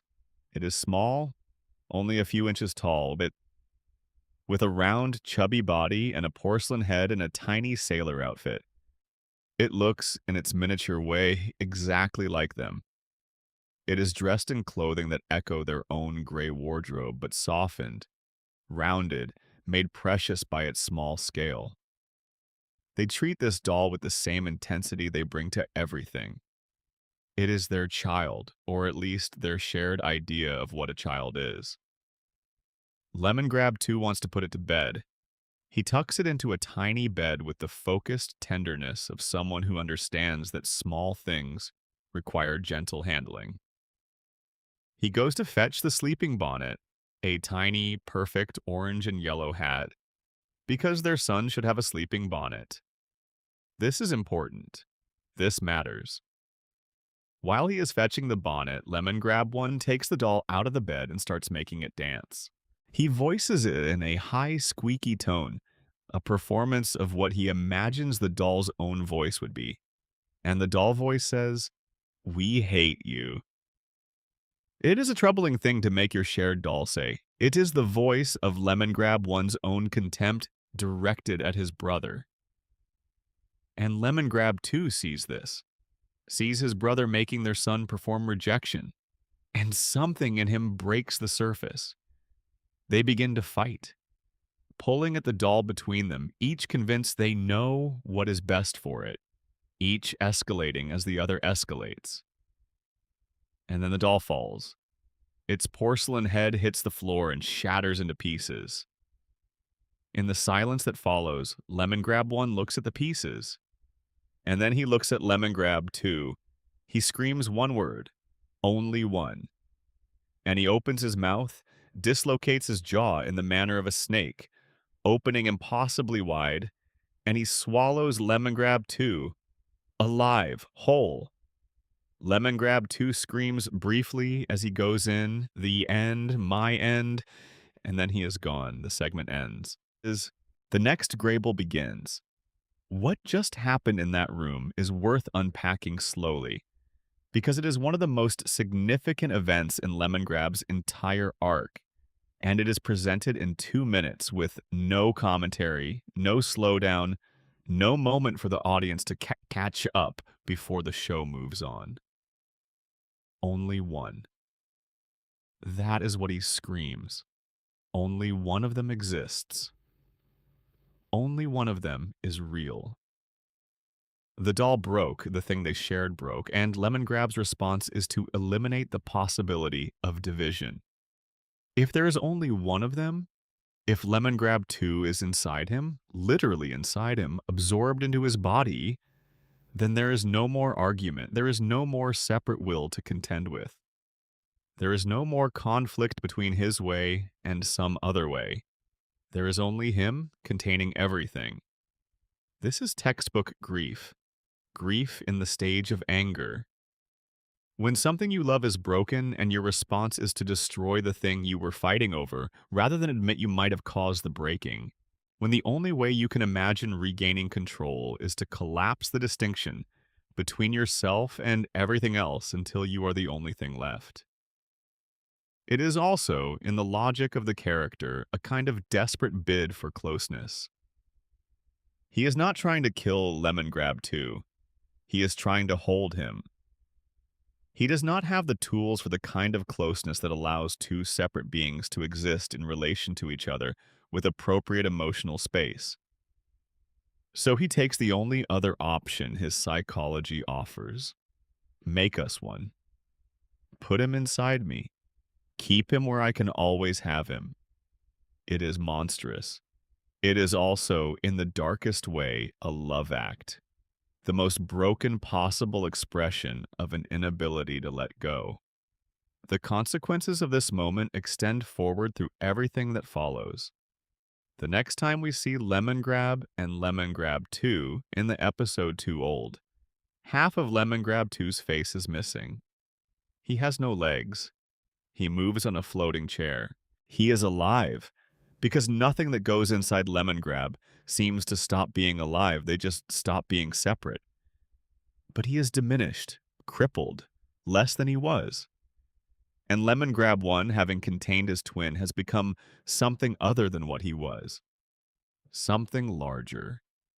Something that fills the space that used to be shared by two with only one vast, distorted presence.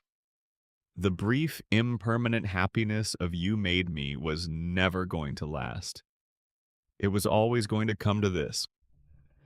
Two versions of the same being with the same incapacity for healthy conflict resolution, the same inability to process anger in any direction other than directly inward and outward simultaneously.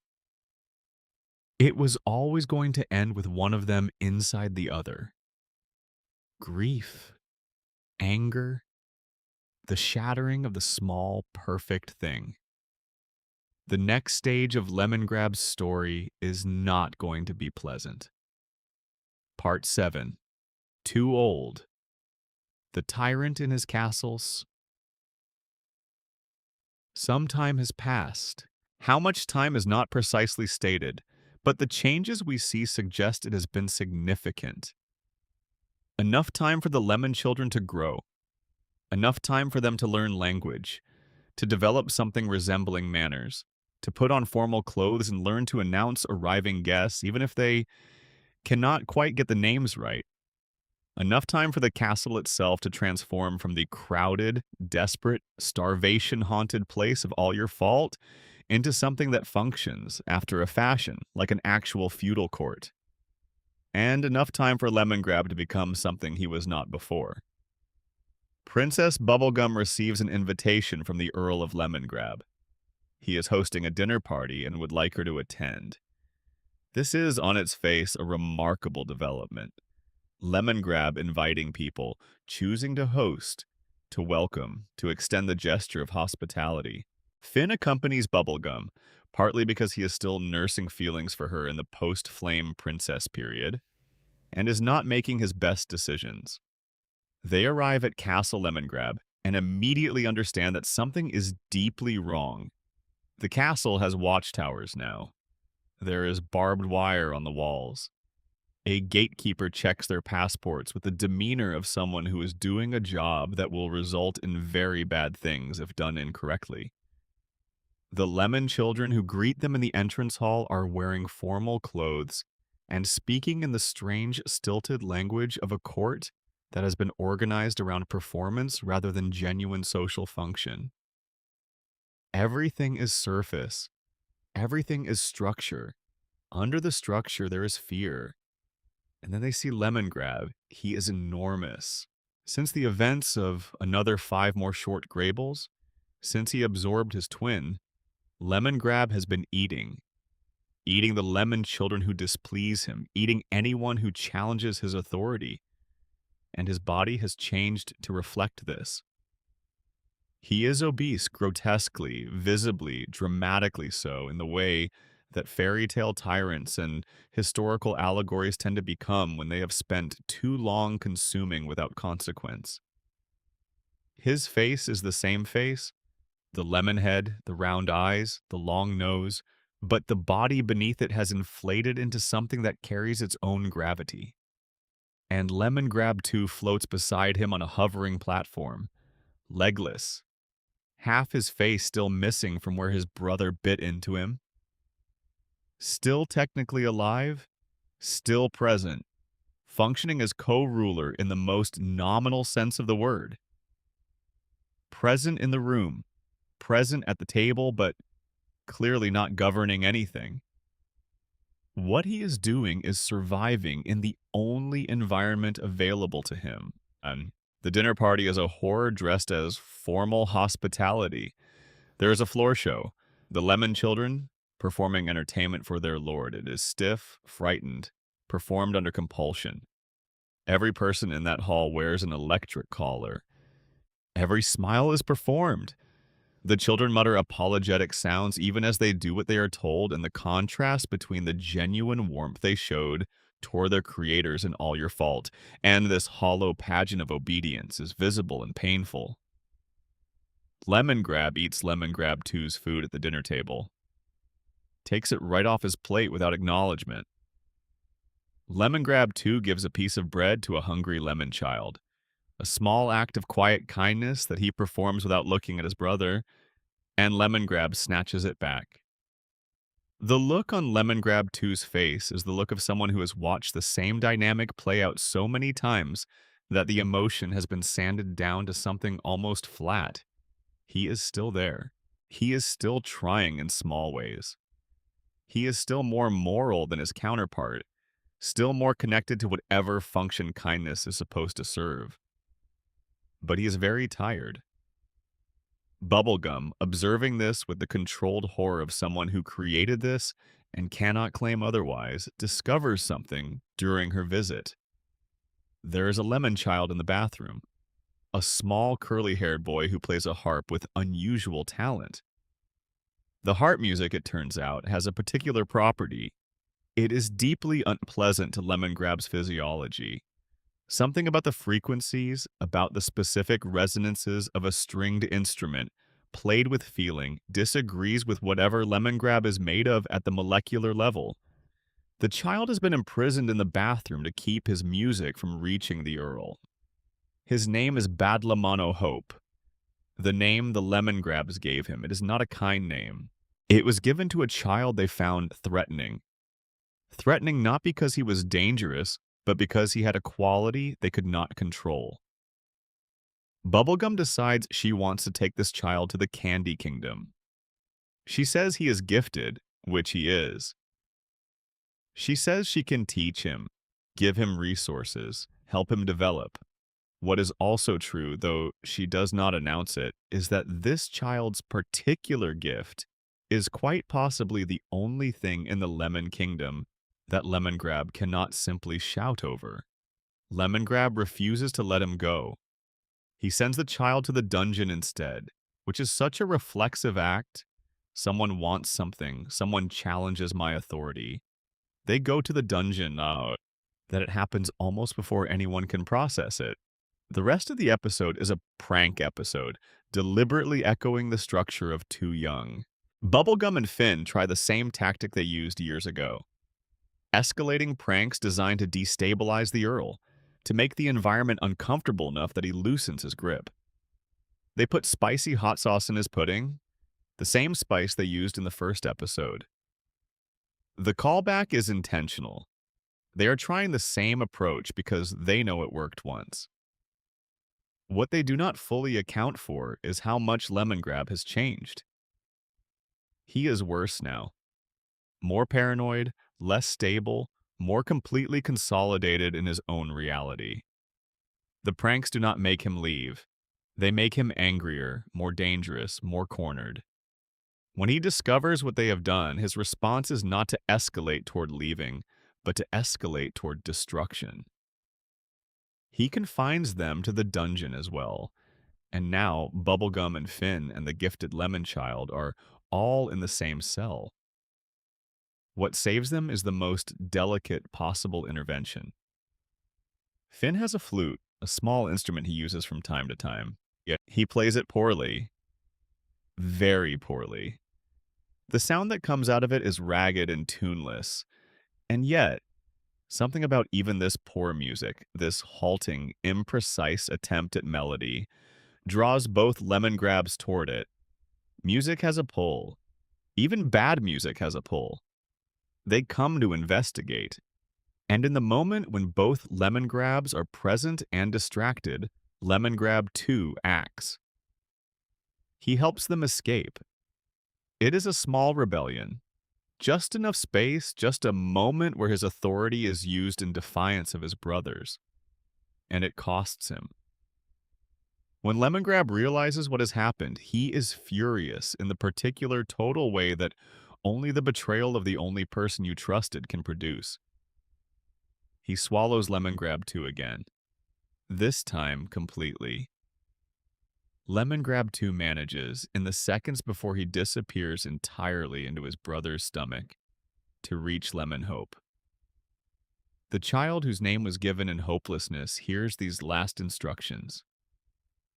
Go, get strong, come back, save us.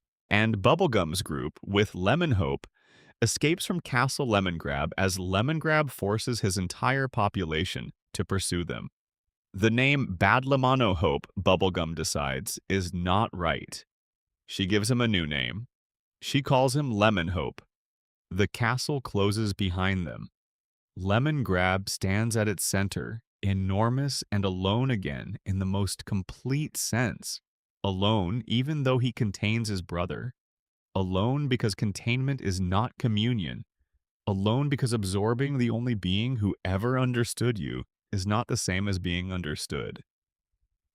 But for now, the dungeon cells are full. The barbed wire is intact, and the lemon people who remain inside the walls will not be leaving. Lemongrab has built his prison and locked himself inside it, along with everything he loves and fears and cannot let go of. The word for what he has built is a totalitarian city-state. That is literally what the show calls it. A real, functioning miniature totalitarianism, complete with surveillance, punishment, enforced conformity, propaganda. Because there is an episode where Lemongrab releases a propaganda video asserting that everything in the Lemon Kingdom is completely fine. And the absolute concentration of power in one figure whose psychological stability has collapsed entirely. It is played for laughs in some moments because Adventure Time is still a cartoon, but it is also genuinely meant as what it looks like. This is what happens when loneliness and power and the inability to accept limits converge in a being with no support structure and no capacity for self-reflection. He made a kingdom in the shape of his own pain. And somewhere inside all that expanding flesh and rage, Lemongrab 2 is still alive. Waiting. Part 8. Lemonhope Parts 1 and 2. The Chosen One and the Explosion. The two-part Lemonhope episode aired in March of 2014, and its structure is genuinely unusual, even by Adventure Time standards. It is not a clean, heroic narrative. It is not a story about a chosen one who rises to meet their destiny with courage and determination. It is a story about a small child who does not want to be anyone's hero, who is traumatized and selfish and understandably reluctant, and who eventually does the right thing not out of noble virtue, but out of the slow, grinding pressure of a conscience that will not let him be comfortable until he does. That is a braver and more honest story than the clean version would have been. And it makes Lemongrab's destruction at its conclusion hit differently than it would if a straightforward hero defeated him. We meet Lemonhope in Princess Bubblegum's school. He has been brought here by their escape from the Castle Lemongrab, has been given clean clothes, and a room with a banner that reads Bad Seeds, has been enrolled in lessons alongside Finn and other students. Bubblegum is teaching him, watching him, trying to assess his capacities and his character. She is also, with the particular sideways approach she takes to all her most important projects, trying to develop his empathy. She gives him 2 cupcakes and asks if he will share one with Finn. He thinks about it. He keeps both. He plays his harp beautifully. The sounds he produces are singular, genuinely musical in a way that resonates. Princess Bubblegum has a theory about his music and its effect on Lemongrab. She knows that the harp was what Lemongrab imprisoned him over in the first place. She knows that there is a connection between the sound of Lemonhope's music and Lemongrab's vulnerability. She shows Lemonhope a propaganda film that Lemongrab has released. It shows the Lemon Kingdom as peaceful and harmonious. The citizens smile with the smiles of people who have been told to smile and cannot entirely remember what genuine smiling felt like. Lemongrab 2's voice comes through the film, briefly, urgently, saying that Lemonhope needs to come back, that things are not fine, that the kingdom needs its promised savior. Lemonhope has not agreed to be anyone's savior. Lemonhope wants to be free. That is his entire stated desire, the one consistent note in his character through both episodes. He wants to be free. He does not want to return to the place that hurt him. He does not want to take on the burden of responsibility for people he barely knows, even if those people are also lemon-shaped. His selfishness is not cartoon villainy. It is the entirely understandable position of a child who is traumatized and abused, and finally got out and is being asked to go back. But Bubblegum takes him to the edge of the Lemon Kingdom to see it from the outside. They use cloaking technology to avoid detection. The Lemon Kingdom is now well defended, the walls bristling with guards. As they watch, a lemon person tries to escape over the walls. A guard bird catches them and returns them to the castle center, where Lemongrab waits. The escape attempt fails. The consequences are visible. Lemonhope sees them. He runs. Not toward the castle, away from it. Into the forest, down to the docks, onto a pirate ship departing for waters unknown. He does not have a plan. He has the specific energy of someone who has decided that being free right now, in this moment, with this body and no obligations, is the only thing that matters. The pirate ship crashes. He washes up on a desert shore. He survives on limes for what the show implies is weeks. He has vivid, surreal dream sequences, dreams that the show presents with a hallucinatory abstraction that makes them feel genuinely oppressive. In one dream, he is a horse, and Lemongrab 2 is dragging behind him, clinging to his tail, begging him to stop. He steps on a drop of bubblegum that turns into a small, furious Princess Bubblegum screaming at him. The word she screams is his creator's word, unacceptable. His own guilt has absorbed his abuser's voice. He runs out of limes. He runs out of water. His hair catches fire from the desert heat. He collapses. A mysterious figure named Flannel Boxing Day finds him. Flannel is a monster hunter, weathered, capable, using a voice changer that suggests he is not quite who he appears to be. The initials are PB. The number of letters in his names matches Princess Bubblegum's exactly. The German phrases he occasionally uses match her speech patterns. Whether Flannel is actually Princess Bubblegum in disguise is never confirmed by the show, but the evidence is heavily stacked that way. If it is her, it represents something interesting in her character. Unable to directly manipulate, she finds another angle. She creates the conditions for Lemonhope to choose the right thing rather than forcing him to. Flannel takes Lemonhope under his wing. They go on adventures together. Monster hunting, travel, the kind of life Lemonhope wanted. And in the space of that freedom, the guilt that has been building in his dreams begins to reach a critical mass. He cannot stop thinking about the people in the castle, about Lemongrab 2, still inside his brother's stomach, still reaching out through propaganda films asking for help. He has a second dream. This one ends differently. He sees the castle. He sees what he needs to do. He decides to go back. Flannel drops him at the edge of the Lemon Kingdom. It is raining. Lemonhope scales the walls. He walks toward the castle center. Lemongrab appears on the rooftop. Fat Lemongrab, enormous and terrible, the bloated avatar of everything his creation has become. Lemongrab has put corks in his ears. He knew Lemonhope was coming, or suspected it, or feared it. Feared the one weapon he cannot defeat by sheer force of personality. He is not going to let the music reach him, but Lemongrab 2 is still inside him.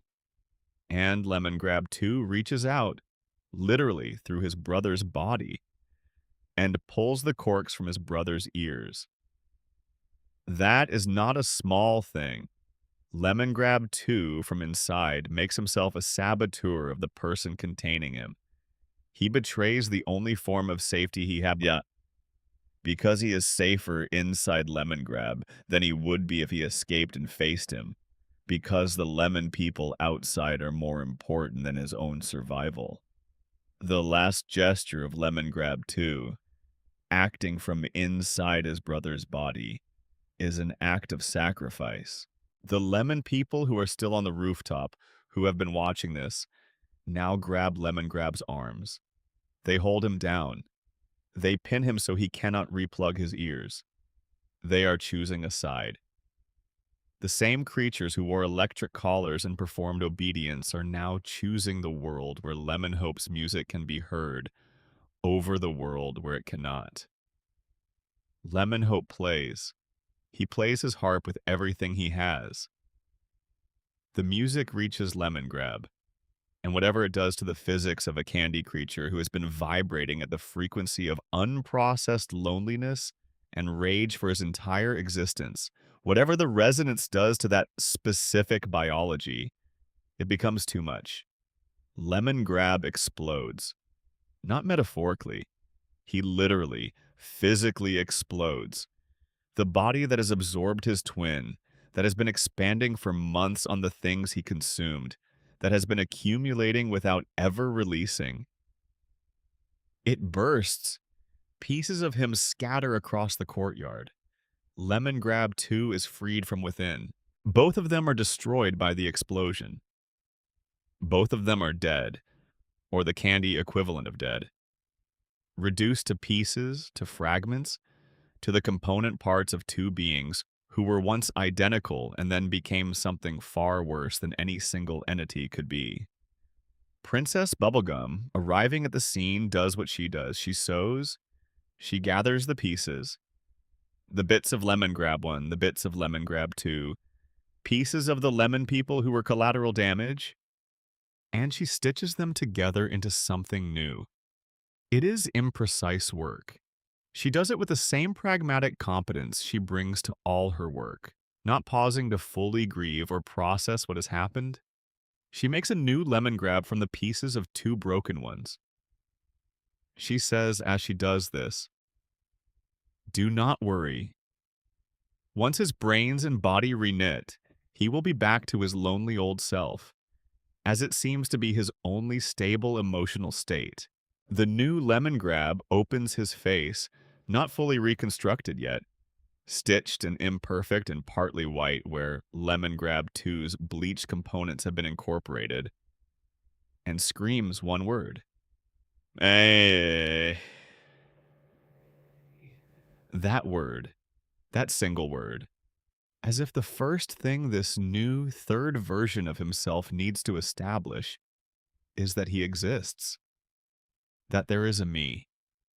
That despite everything, despite explosion, despite reconstruction, despite being literally sewn together from the pieces of two catastrophically failed versions of himself, there is still a self, still a center, still something at the core of all these lemon candy fragments that insists on being present. Lemongrab 3 has arrived. And then, the ending that still gets me, years after first watching. Lemonhope walks away. He does not stay to rule the Lemon Kingdom. He tells the people there that they are free now.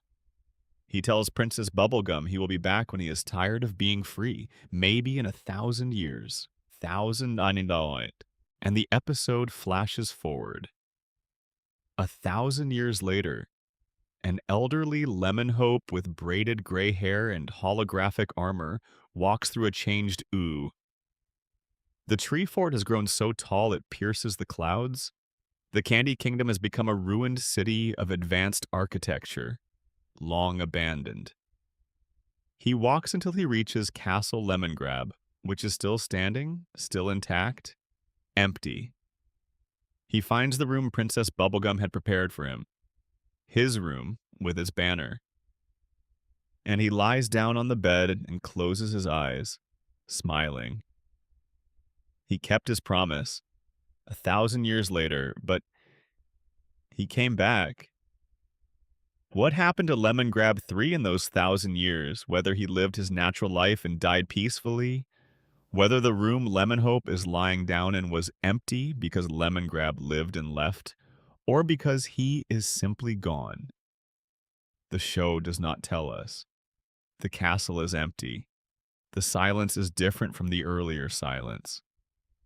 This silence is the silence of completion rather than the silence of isolation. Something ended. Lemonhope kept his word. And somewhere in the 1,000 years between the explosion and this final image, Lemongrab 3 lived. We do not know how. We're about to find out a little. Part 9, The Mountain. Ego Death and the Road Back. If the Lemonhope two-parter is the destruction and reconstruction of Lemongrab, then the mountain is the chapter that asks what reconstruction actually means, what it looks like from the inside. Whether being reassembled from better materials necessarily produces a more stable outcome, or whether the same fundamental questions that drove the original Lemongrab to catastrophe are still present in the third version, waiting to be answered. The Mountain is Season 6, Episode 28. It was written and storyboarded by Jesse Moynihan, the same writer who created Lemongrab in the first place, and who had been thinking about this character longer than anyone else. By his own account, he came up with the story for this episode while falling asleep, which feels appropriate because the mountain is the most dreamlike, the most symbolically loaded, the most spiritually ambitious thing Adventure Time ever did with Lemongrab. We open in Castle Lemongrab. It is noticeably different from how it looked under the reign of the first Lemongrab. The lemon people are working, farming, harvesting, performing their daily functions, but they are doing so with something that looks like volition rather than terror. There are still no electric collars. The environment has a quality of structured calm rather than structural fear. Lemongrab 3, this stitched together version, has found something like equilibrium. It is not warm, it is not joyful, but it is not the abattoir it was before. Dinner is served, the lemon people gather. Lemongrab commences dinner with a ritual gesture, a clap, and then everyone takes one spoonful of lemon candy. One spoonful. Dinner is over. It is the most disciplined, the most controlled, the most utterly humorless mealtime imaginable. And yet there is something almost charming about its consistency. He has built a world of very precise small moments, and he manages it with the concentrated attention of someone who has learned that managing small moments is all he can reliably do. After dinner, he surveys his domain from the window. The lemon people are going about their tasks. He watches them with the expression of someone trying to determine if everything is in order and not quite being able to confirm that it is. He yells lights out, and everyone collapses into sleep where they stand. Which is its own kind of strange, this instantaneous mass unconsciousness on command, but in context, after everything, it reads almost as gentle. He tucks his kingdom in for the night with a shout. It is the most Lemongrab possible version of tender. He goes to his room. He lies in bed, awake, staring at the ceiling, and then a piece of the ceiling falls out. A small hole appears where a carved figure's head was, and through the hole comes a centipede. This is the inciting incident of the episode. A hole in the ceiling, a visual disruption of the ordered environment. And Lemongrab, staring at this small imperfection in his world, cannot sleep. He grabs his things and leaves. He is going to the mountain of Matthew. The mountain is a landmark in Wu with a particular reputation. Those who enter it seeking peace either find it or are consumed by it. It is not a physical challenge, it is an interior one. The mountain does something to the people who enter it. It presents them with mirrors of themselves, with visions of their own desires and fears and traumas. And the adept who can navigate those mirrors and remain themselves on the other side emerges changed in some fundamental way. Finn ends up going with him, which creates an interesting pairing. Finn is dealing with his own questions at this point in the series. Questions about his identity, his missing arm, his place in a world that keeps asking him to be a hero. He and Lemongrab make an unlikely pair of spiritual seekers. But the mountain does not care about likelihood. Jake, notably, cannot enter the mountain. The guardian at the entrance explodes before explaining exactly why, but the show implies it. Jake is already content. The mountain is for those who are not at peace with themselves. Jake has made his peace. Lemongrab very much has not. Inside the mountain, both Finn and Lemongrab are confronted with a series of mirrors.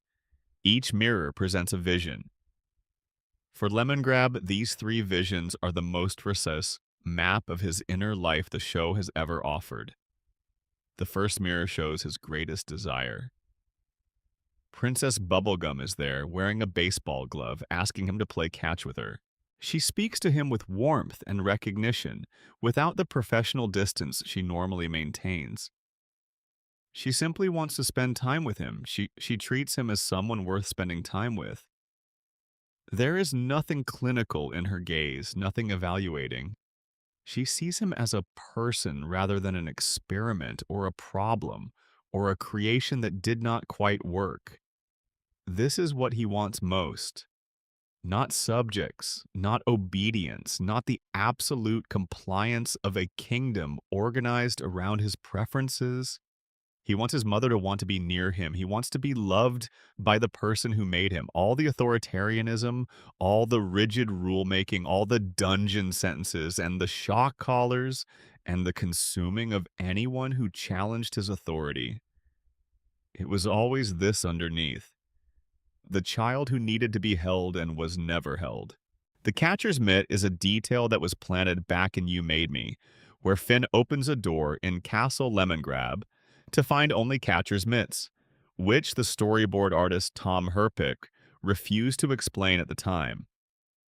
Now we understand those were Lemongrab's private symbol, his emblem of the relationship he wanted and could not have. Rooms full of catcher's mitts because he wanted someone to play catch with him. The second mirror shows his greatest fear. Lemonhope is being crowned the new ruler of the Lemon Kingdom. The Lemon people are celebrating. Lemonhope is telling them that the old Lemongrab was unacceptable, using his word, his catchphrase, the one thing he said with more conviction than anything else. And the Lemon people agree, and the old Lemongrab is judged and found wanting and replaced. This is the terror that sits behind everything he has built. Not being good enough. Being found lacking by the people he is supposed to rule. By the children he created. By the family he assembled from the wreckage of his own loneliness. The word unacceptable turned against him. He who judged everything and everyone being judged in return. Being the thing that is cast out and replaced, the way he himself was always the imperfect version, the wrong version, the one who came out not quite right. The third mirror shows his most painful memory. The Lemongrabs, the first two, the ones who were before him, are arguing over lemon sweets, the doll, the small, perfect thing they broke between them. He watches himself, his previous self, his source material, destroy the relationship that was supposed to save him. He watches the moment the stability collapsed. He watches what he is made from. And here's what happens in the mountain that changes something. Lemongrab is given a choice. He can follow Matthew, the entity at the mountain's core, who offers ego death, a dissolution of self into something larger. the erasure of the specific suffering Lemongrab into a general formless peace. Or he can choose to remain himself, to remain the lonely, strange, difficult creature he is, with all the specific content of that self intact.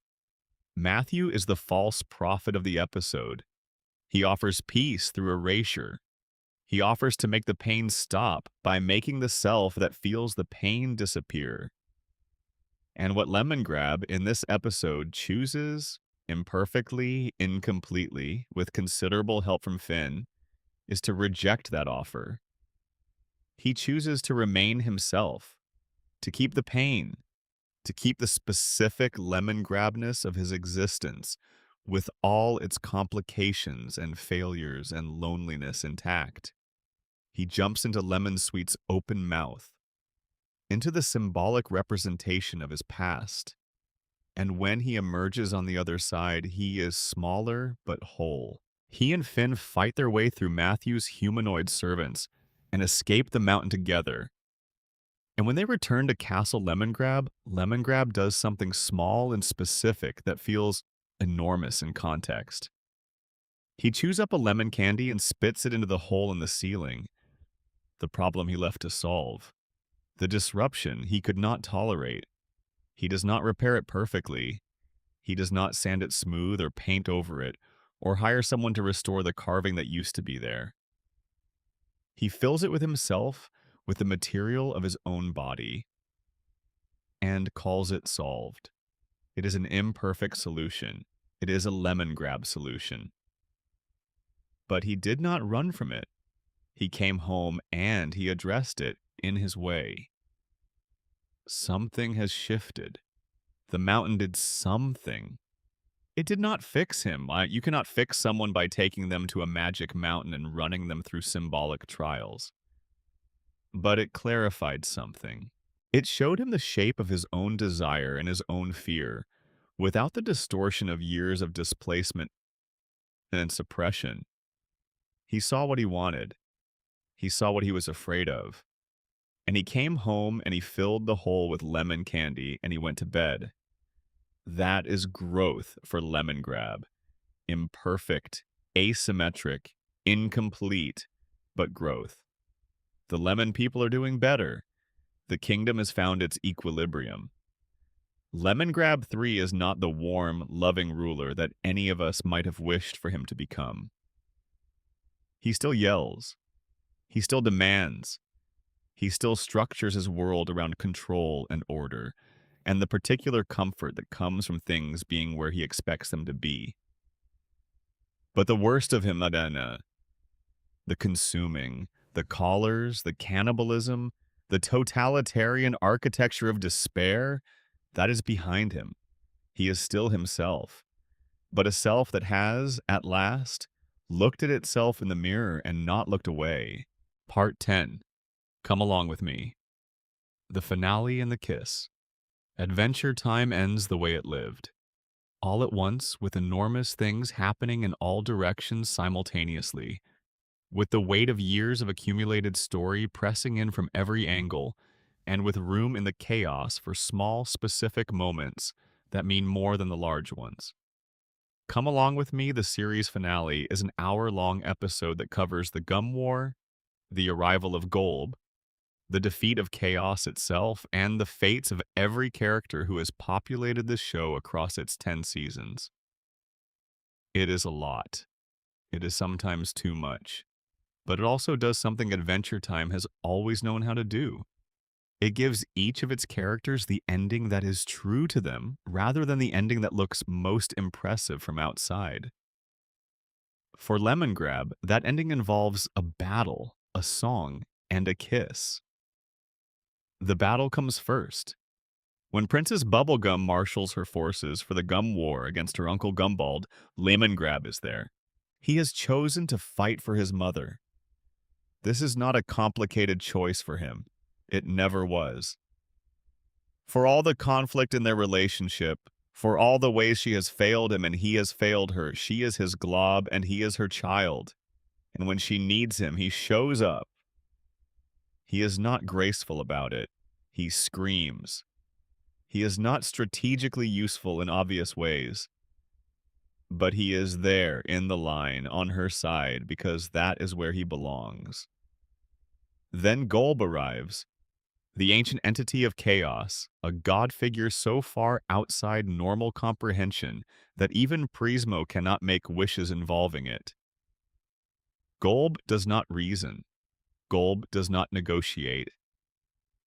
Golb simply is Raomiya, Idean, the raw, undifferentiated fact of chaos, which transform whatever it encounters into something more fundamentally chaotic. Everyone fights. The Gumball Guardians fall. Fern switches sides. Betty and Simon have their final tragic meeting inside Golb's stomach.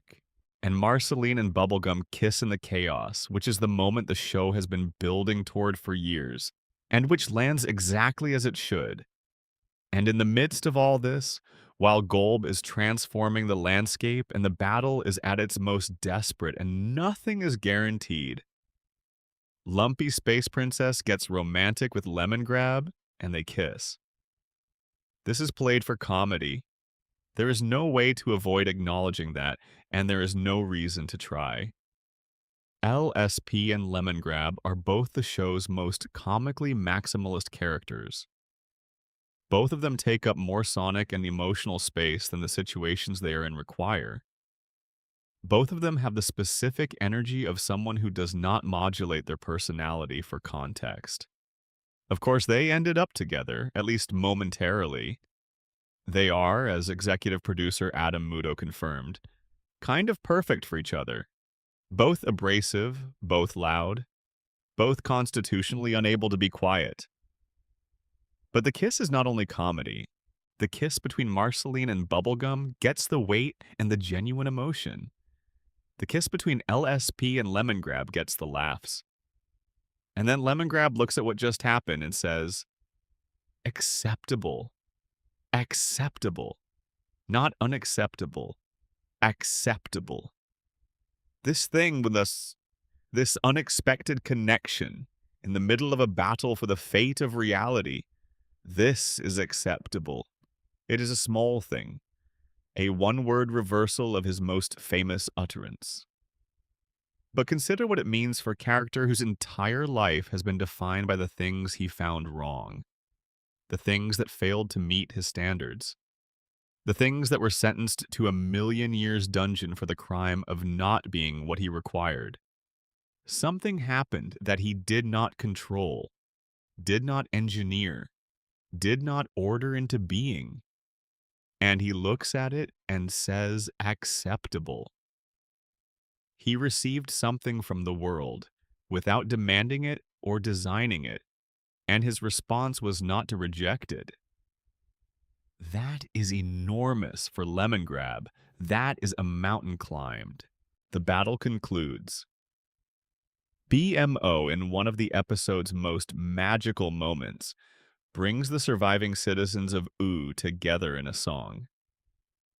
The song is directed at GOLB, an attempt to use the power of music and collective feeling to counteract chaos. The logic is the show's own. Art and heart and the specific quality of being alive and feeling things is the thing that chaos cannot absorb. You cannot make chaos out of love, not cleanly, not without remainder. Everyone sings. Lemongrab sings too, or tries to. The show acknowledges that he and Lumpy Space Princess cannot quite manage proper singing. They supply something more like a vocalist, a raw sound that is not quite melody. But it is their sound. It is them participating, being part of the collective effort that saves everything. Lemongrab's voice, that impossible, grating, glass-scraping instrument, joining the chorus that defeats the most powerful, chaotic force in existence. His voice, for once, is part of the solution. Golb is defeated. Ooh survives. The characters take their ending moments, one by one, in the quiet after. The epilogue takes us through a series of glimpses. What happens to everyone in the days and weeks after? And for Lemongrab, we get this. He is in his room. The hole in the ceiling, the one he filled with lemon candy after returning from the mountain, is being repaired, properly repaired. And painting over the repaired section is Jermaine, Jake's brother, with a paintbrush and genuine artistic skill. Jermaine is painting a mural. Birds and bunnies and flowers and lemons, bright and colorful and alive. Nothing gray, nothing muted, nothing organized around the principle of maintaining order. Just life in its most exuberant, uncontrolled form, being added to the ceiling of a room that has only ever known control and order and the particular poverty of a gray world. And Lemongrab looks at it. He looks at it with the expression of someone who does not quite have a word for what they are seeing or what they are feeling. The thing being painted is not structured. It is not organized. It is not neat. It should, by every standard Lemongrab has ever maintained, be unacceptable. And yet, he is at peace. That is the word the show uses in the context clues of his expression and body language and the specific quality of stillness he has found in that moment. The Earl of Lemongrab, who has spent his entire existence in a war with the world around him and with himself, who has built prisons and eaten his brother and screamed until he was covered in sweat, who was blown apart and stitched back together and had to climb a symbolic mountain just to look at his own face, he is in this moment at peace. The birds and the bunnies and the flowers and the lemons cover the hole in the ceiling. The lemon candy he put there is invisible now. The imperfect repair has been transformed into something beautiful. The damage became the place where the color went. Lemongrab is smiling. Part 11. The Legacy of Lemongrab. What it all means. The Earl of Lemongrab appears across multiple episodes of Adventure Time, spanning all 10 of its seasons, from Season 3 through the finale. He is not the main character. He is not Finn. He is not a protagonist in any conventional sense. He is what the show's own writers call a character designed to be weird and distinct enough that you remember him. He was, from the beginning, intended as a villain of sorts. Someone to push against, someone who creates conflict by existing in spaces that cannot accommodate him. But the show did something unusual with that intention. It kept returning to him. It kept going deeper. It kept asking harder questions about him than the initial premise required. And in doing so, it turned a screaming, lemon-headed, absurdist villain into one of the most genuinely moving studies of psychological isolation, bad parenting, and the relationship between nature and nurture that any animated show has ever produced. Let us talk about what Lemongrab actually means thematically in the context of Adventure Time's larger concerns. The first and most obvious reading is the one about neglect and its consequences. Princess Bubblegum creates Lemongrab, realizes he came out wrong, and instead of sitting with him and trying to understand him and help him develop, she sends him away. She gives him a castle and a title and a stipend of candy and removes him from her presence. This is the best she knows how to do in the moment. It is also profoundly insufficient. What Lemongrab needed was not a castle. He needed the thing all created beings need from their creators: sustained, patient, unconditional engagement. He needed someone to stay. He did not get it. And the entirety of his behavior across all 10 seasons is the particular shape that unmet need takes when it has nowhere to go and nothing to do with itself except amplify. The dungeon sentences are the screaming of a child who was told he was wrong and never helped to be different. The shot collars are what happens when the only model of control you know is the blunt instrument. The eating of his brother is what happens when the only form of closeness your psychology can imagine is total absorption. Everything terrible he does traces back to the foundational wound of being made wrong and being left alone with it. But the show does not let that be a simple excuse. It does not say, because he was abandoned, nothing he did was his responsibility. It shows the consequences of his actions with full moral weight. The lemon people suffer. Lemongrab too suffers terribly. Lemonhope is imprisoned and damaged by his time in the castle. Real harm is done to real beings, and that harm is not erased by understanding its origin. Lemongrab is a sympathetic character and also a genuinely damaging one. And the show holds both of those things simultaneously without resolving the tension. That is one of the things Adventure Time does better than most animated shows. It does not let sympathy become absolution. You can feel for Lemongrab and also acknowledge that what he did was wrong. You can understand that he was not made with sufficient tools for his circumstances, and also hold that he failed the people in his care. Understanding does not mean excusing. Compassion does not mean permission. The second major reading is about identity and the double. The creation of Lemongrab 2 is, on one level, a funny solution to a problem. The princess just makes another one of him. But at a deeper level, it is the show exploring what it means to meet yourself. Lemongrab 2 is not exactly Lemongrab. They develop differently. They make different choices. They reveal themselves to be distinct personalities, despite shared origins. Lemongrab 2 is more empathetic, more willing to extend care in small ways, more likely to give the hungry child a piece of bread rather than snatch it back. The fact that they diverge is the point. Nature is not destiny. Two beings with identical origins can develop differently based on the specific choices they make and the specific relationships they have. Lemongrab 2's greater empathy is not a product of being built differently. They are made of the same materials.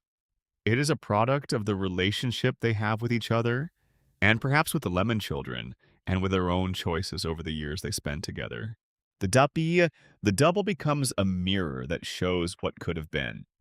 And the tragedy of the original Lemongrab consuming his double is the tragedy of refusing to allow yourself to become something better.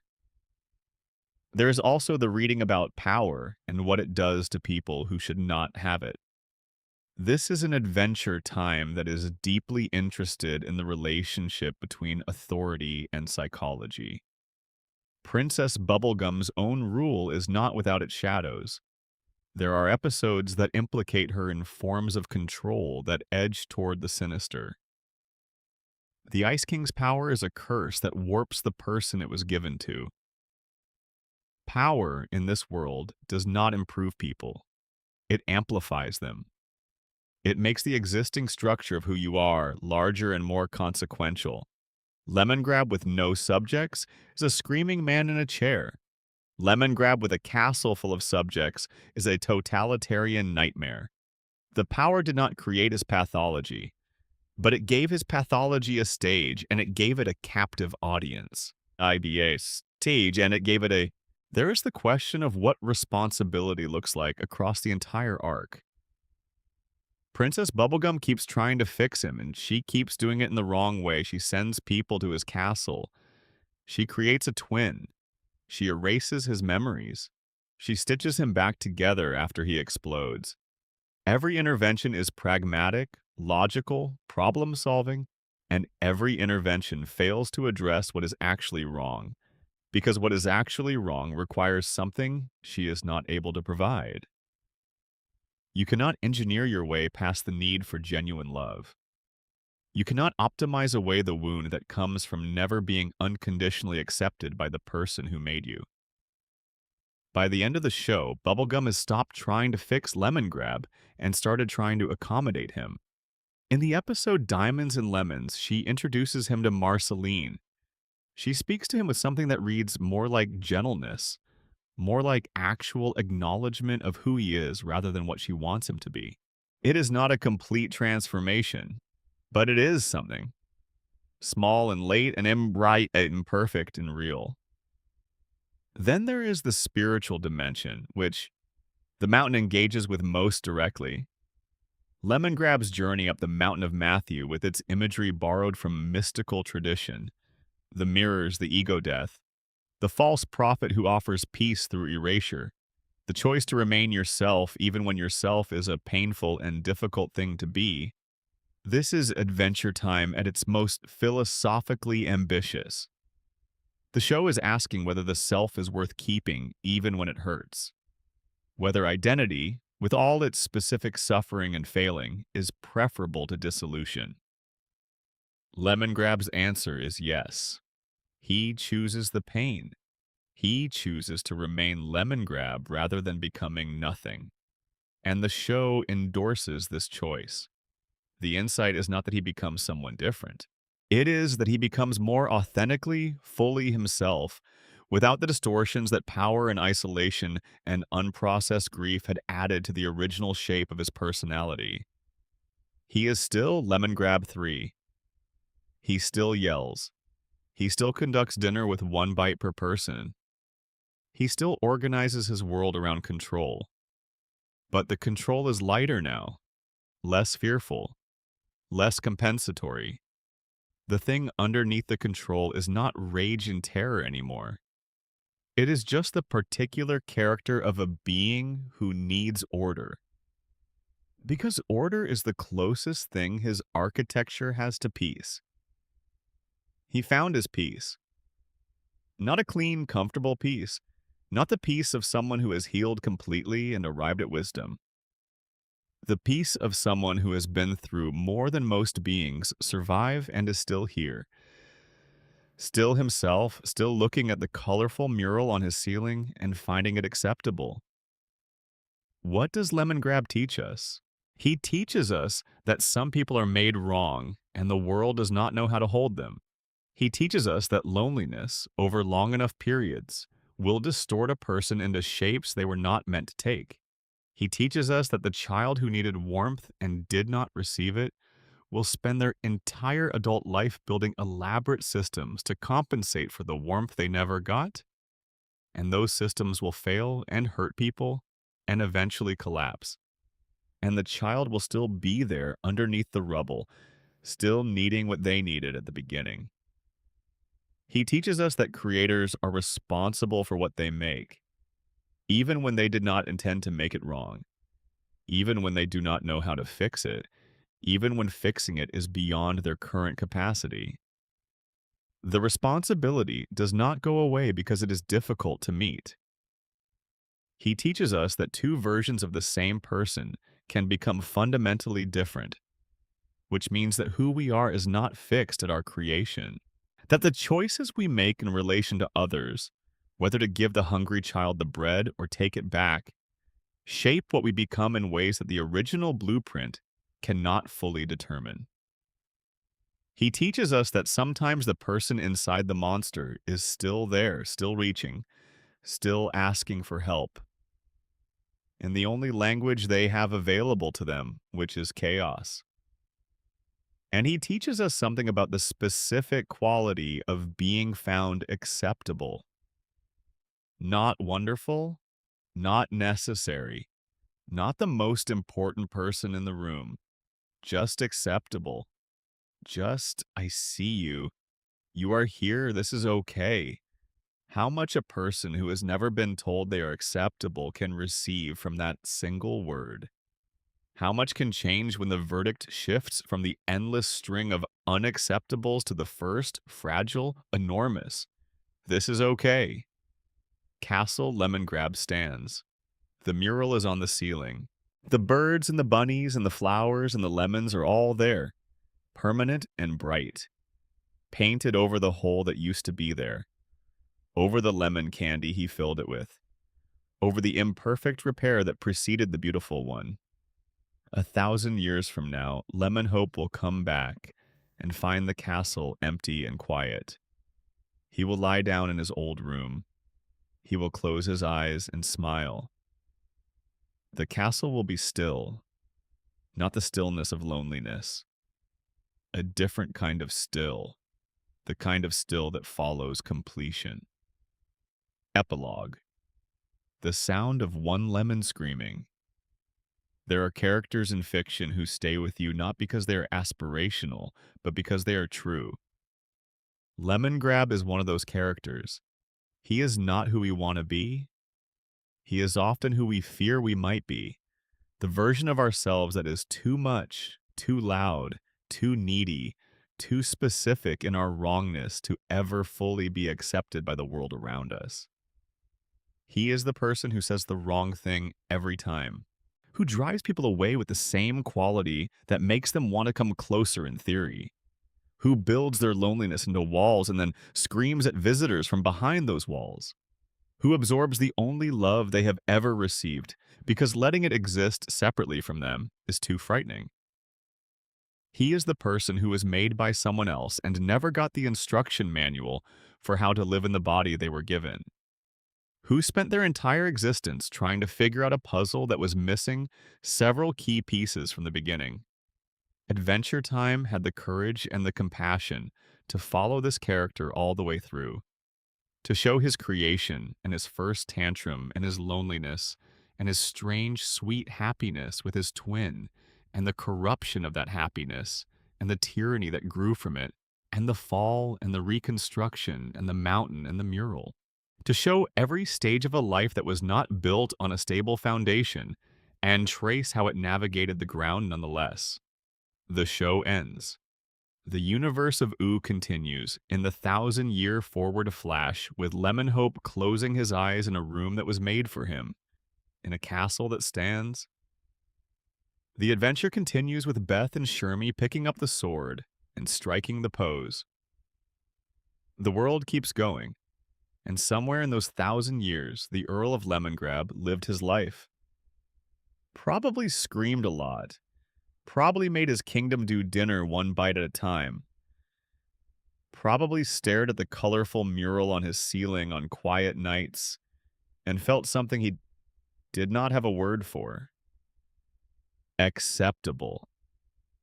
That is enough. For a being who started in a laboratory, who was sent to a gray castle with no one and nothing, who screamed into empty rooms for years before anyone thought to even listen. That is everything. If you made it all the way here, thank you. Genuinely. Thank you for spending this time in the land of Ooh with me, in the gray castle on the gray hill, listening to the story of a very strange and very sad and ultimately very real creature, and what he made of the impossible situation of being him. If this video gave you something, a feeling, a new thought about a character you remember differently, or just a few hours of comfortable darkness to fall asleep in, hit that like button. It takes 1 second, and it tells me that this kind of deep, slow, careful storytelling is worth making. Subscribe to Dozing Off Time if you have not already, so you do not miss the next one. There are so many stories left in Adventure Time, and in other worlds like it, and we have nothing but time.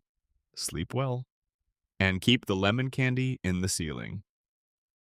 Dozing Off Time. Sleep content for people who love stories.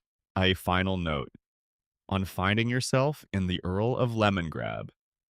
There is a reason Adventure Time episodes featuring Lemongrab consistently rank among the most discussed, most analyzed, most emotionally resonant entries in the show's entire run. It is not because he is funny, though he is. It is not because his storyline is dramatic, though it is.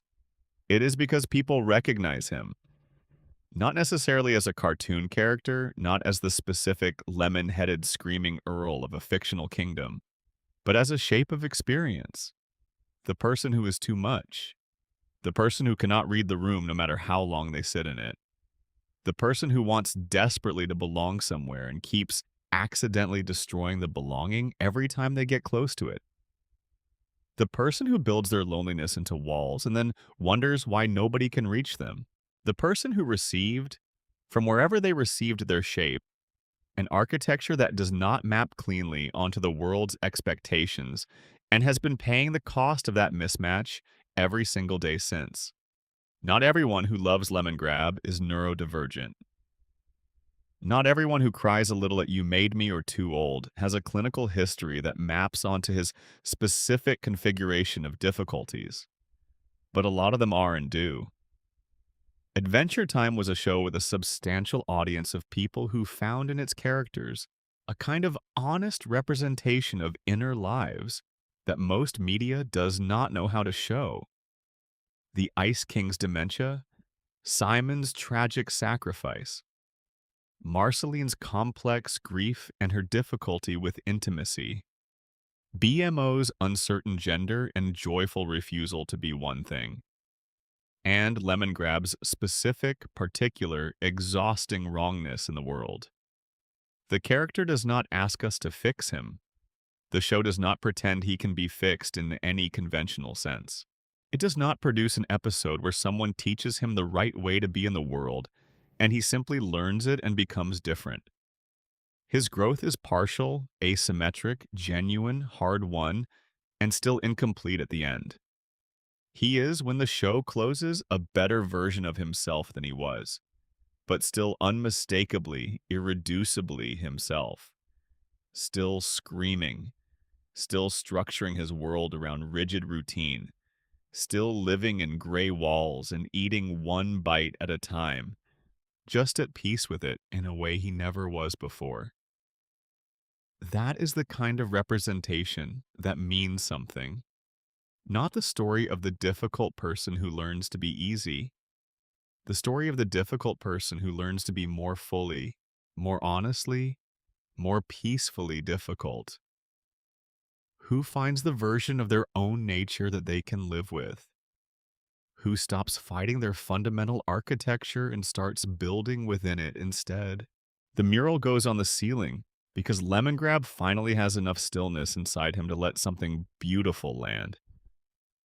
Not because he worked hard enough to deserve it or became good enough to earn it, but because he went up a mountain and looked in some mirrors and came home and filled the hole with what he had, which was himself, lemon candy and all. And then someone came and made it beautiful, and he let it be. If you are someone who spends a lot of time feeling like you came out wrong, like something in the original assembly of you missed a step, or transposed a component, or arrived at an unusual configuration that the world did not plan for, the story of Lemongrab is for you. It is not the story of being fixed. It is the story of being found acceptable by yourself, first and most importantly, by a few others, later, incompletely, imperfectly, by the ceiling, covered in birds and bunnies and flowers and lemons, saying in the only language a ceiling has, "You are here. This is your room. This is your home." Something beautiful can grow in the places where you thought there was only a hole. The gray castle stands.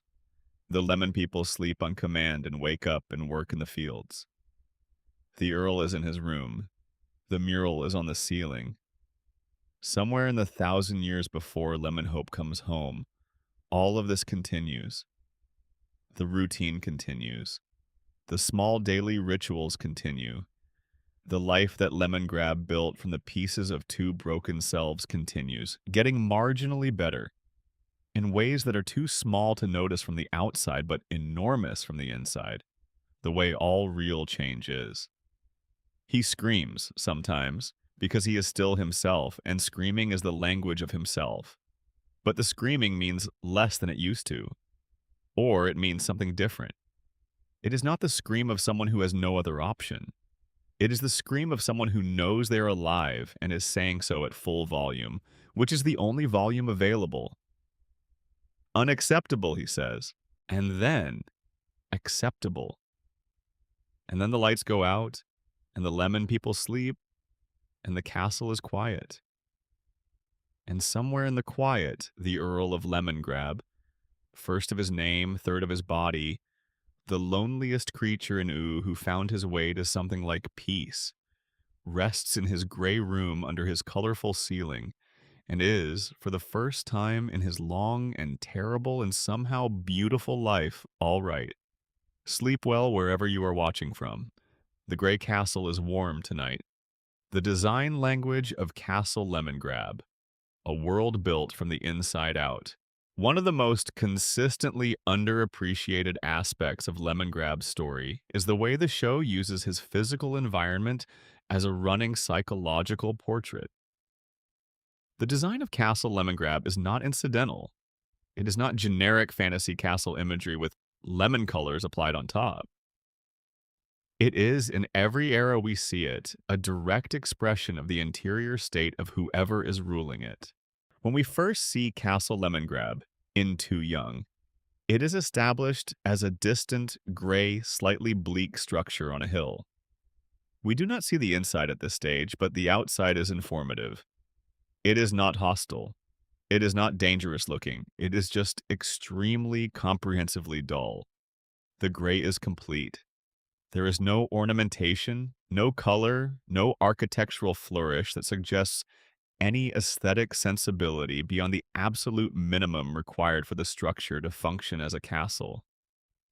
It is a building that exists efficiently without joy. This is Lemongrab's inner world made external. Before the Lemon People, before Lemongrab 2, before any of the life that will eventually fill the space, the castle is simply the shape of his isolation. Four walls, a roof, a chair in a room. No more than that. The architecture of someone who has not been given any model for what warmth looks like and so has not tried to produce it. When we see the castle in You Made Me, the inside becomes visible for the first time, and what we find is exactly as bleak as the exterior promised. The throne room has the spare formality of an environment designed around authority rather than habitation. There is furniture, but it is functional. There is space, but it is not lived in. It is a workspace where governance is supposed to happen, except governance cannot happen in the absence of subjects.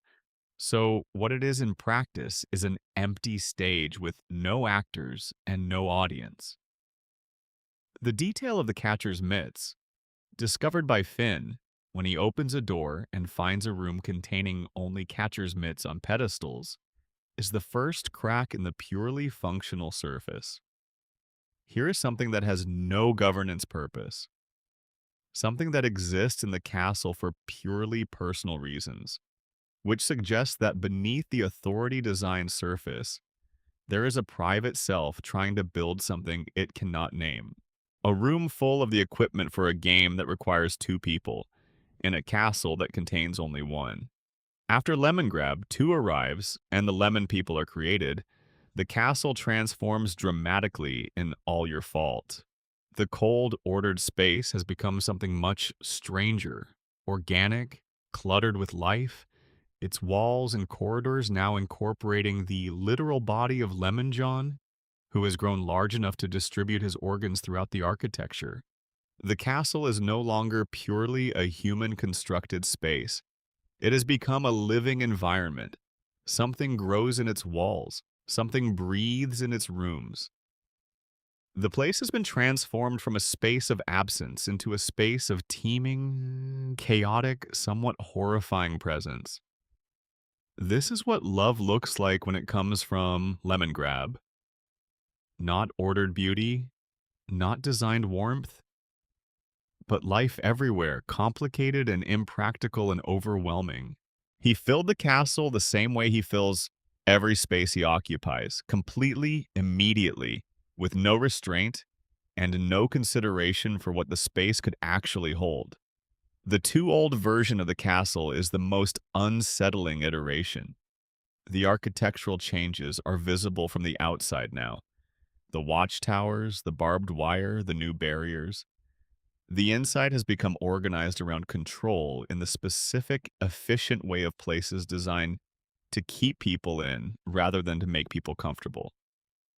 The formal clothes the Lemon children wear, the electric collars, the stage set of the dinner party. Everything has been arranged to perform order rather than to produce it. It is the aesthetic of fear trying to look like authority. And after Lemongrab's explosion and the creation of Lemongrab 3, After the mountain episode and the finding of equilibrium, what do we see? The castle is in much better condition, according to the show's own description. The lemon people work in the fields outside. The routines are strict, but the terror is gone. The architecture has settled back toward function, but now the function has life in it. Living people, working, growing things, eating one bite at a time and going to sleep. The final version of the castle, as we see it in the epilogue, is empty. Just architecture standing in a changed landscape, but it is intact. While the Candy Kingdom has become ruins, and the Ice Kingdom has long since melted, Castle Lemongrab still stands. The gray walls are still there. The rooms are there, the ceiling is there with the mural on it. The one Germain painted, still bright after 1,000 years, because good murals are meant to last. The castle outlasted its most troubled period. It outlasted the tyrant and the twin and the explosion and the reconstruction and the mountain. It is still standing, still itself, still gray and still a little bleak, and still, somewhere in the quality of its stone, recognizably the architecture of a being who learned, late and imperfectly, that it was acceptable to be what it was. The design of Castle Lemongrab is the story of Lemongrab told in stone. Every era of its architecture is a chapter. And the final chapter, the empty but intact castle in the 1,000-year future, reads, endurance, survival. The thing that was built under the most impossible conditions still standing when everything around it has changed beyond recognition. He was always going to be here, difficult and gray and too loud and not quite right for the world around him. But here, still here.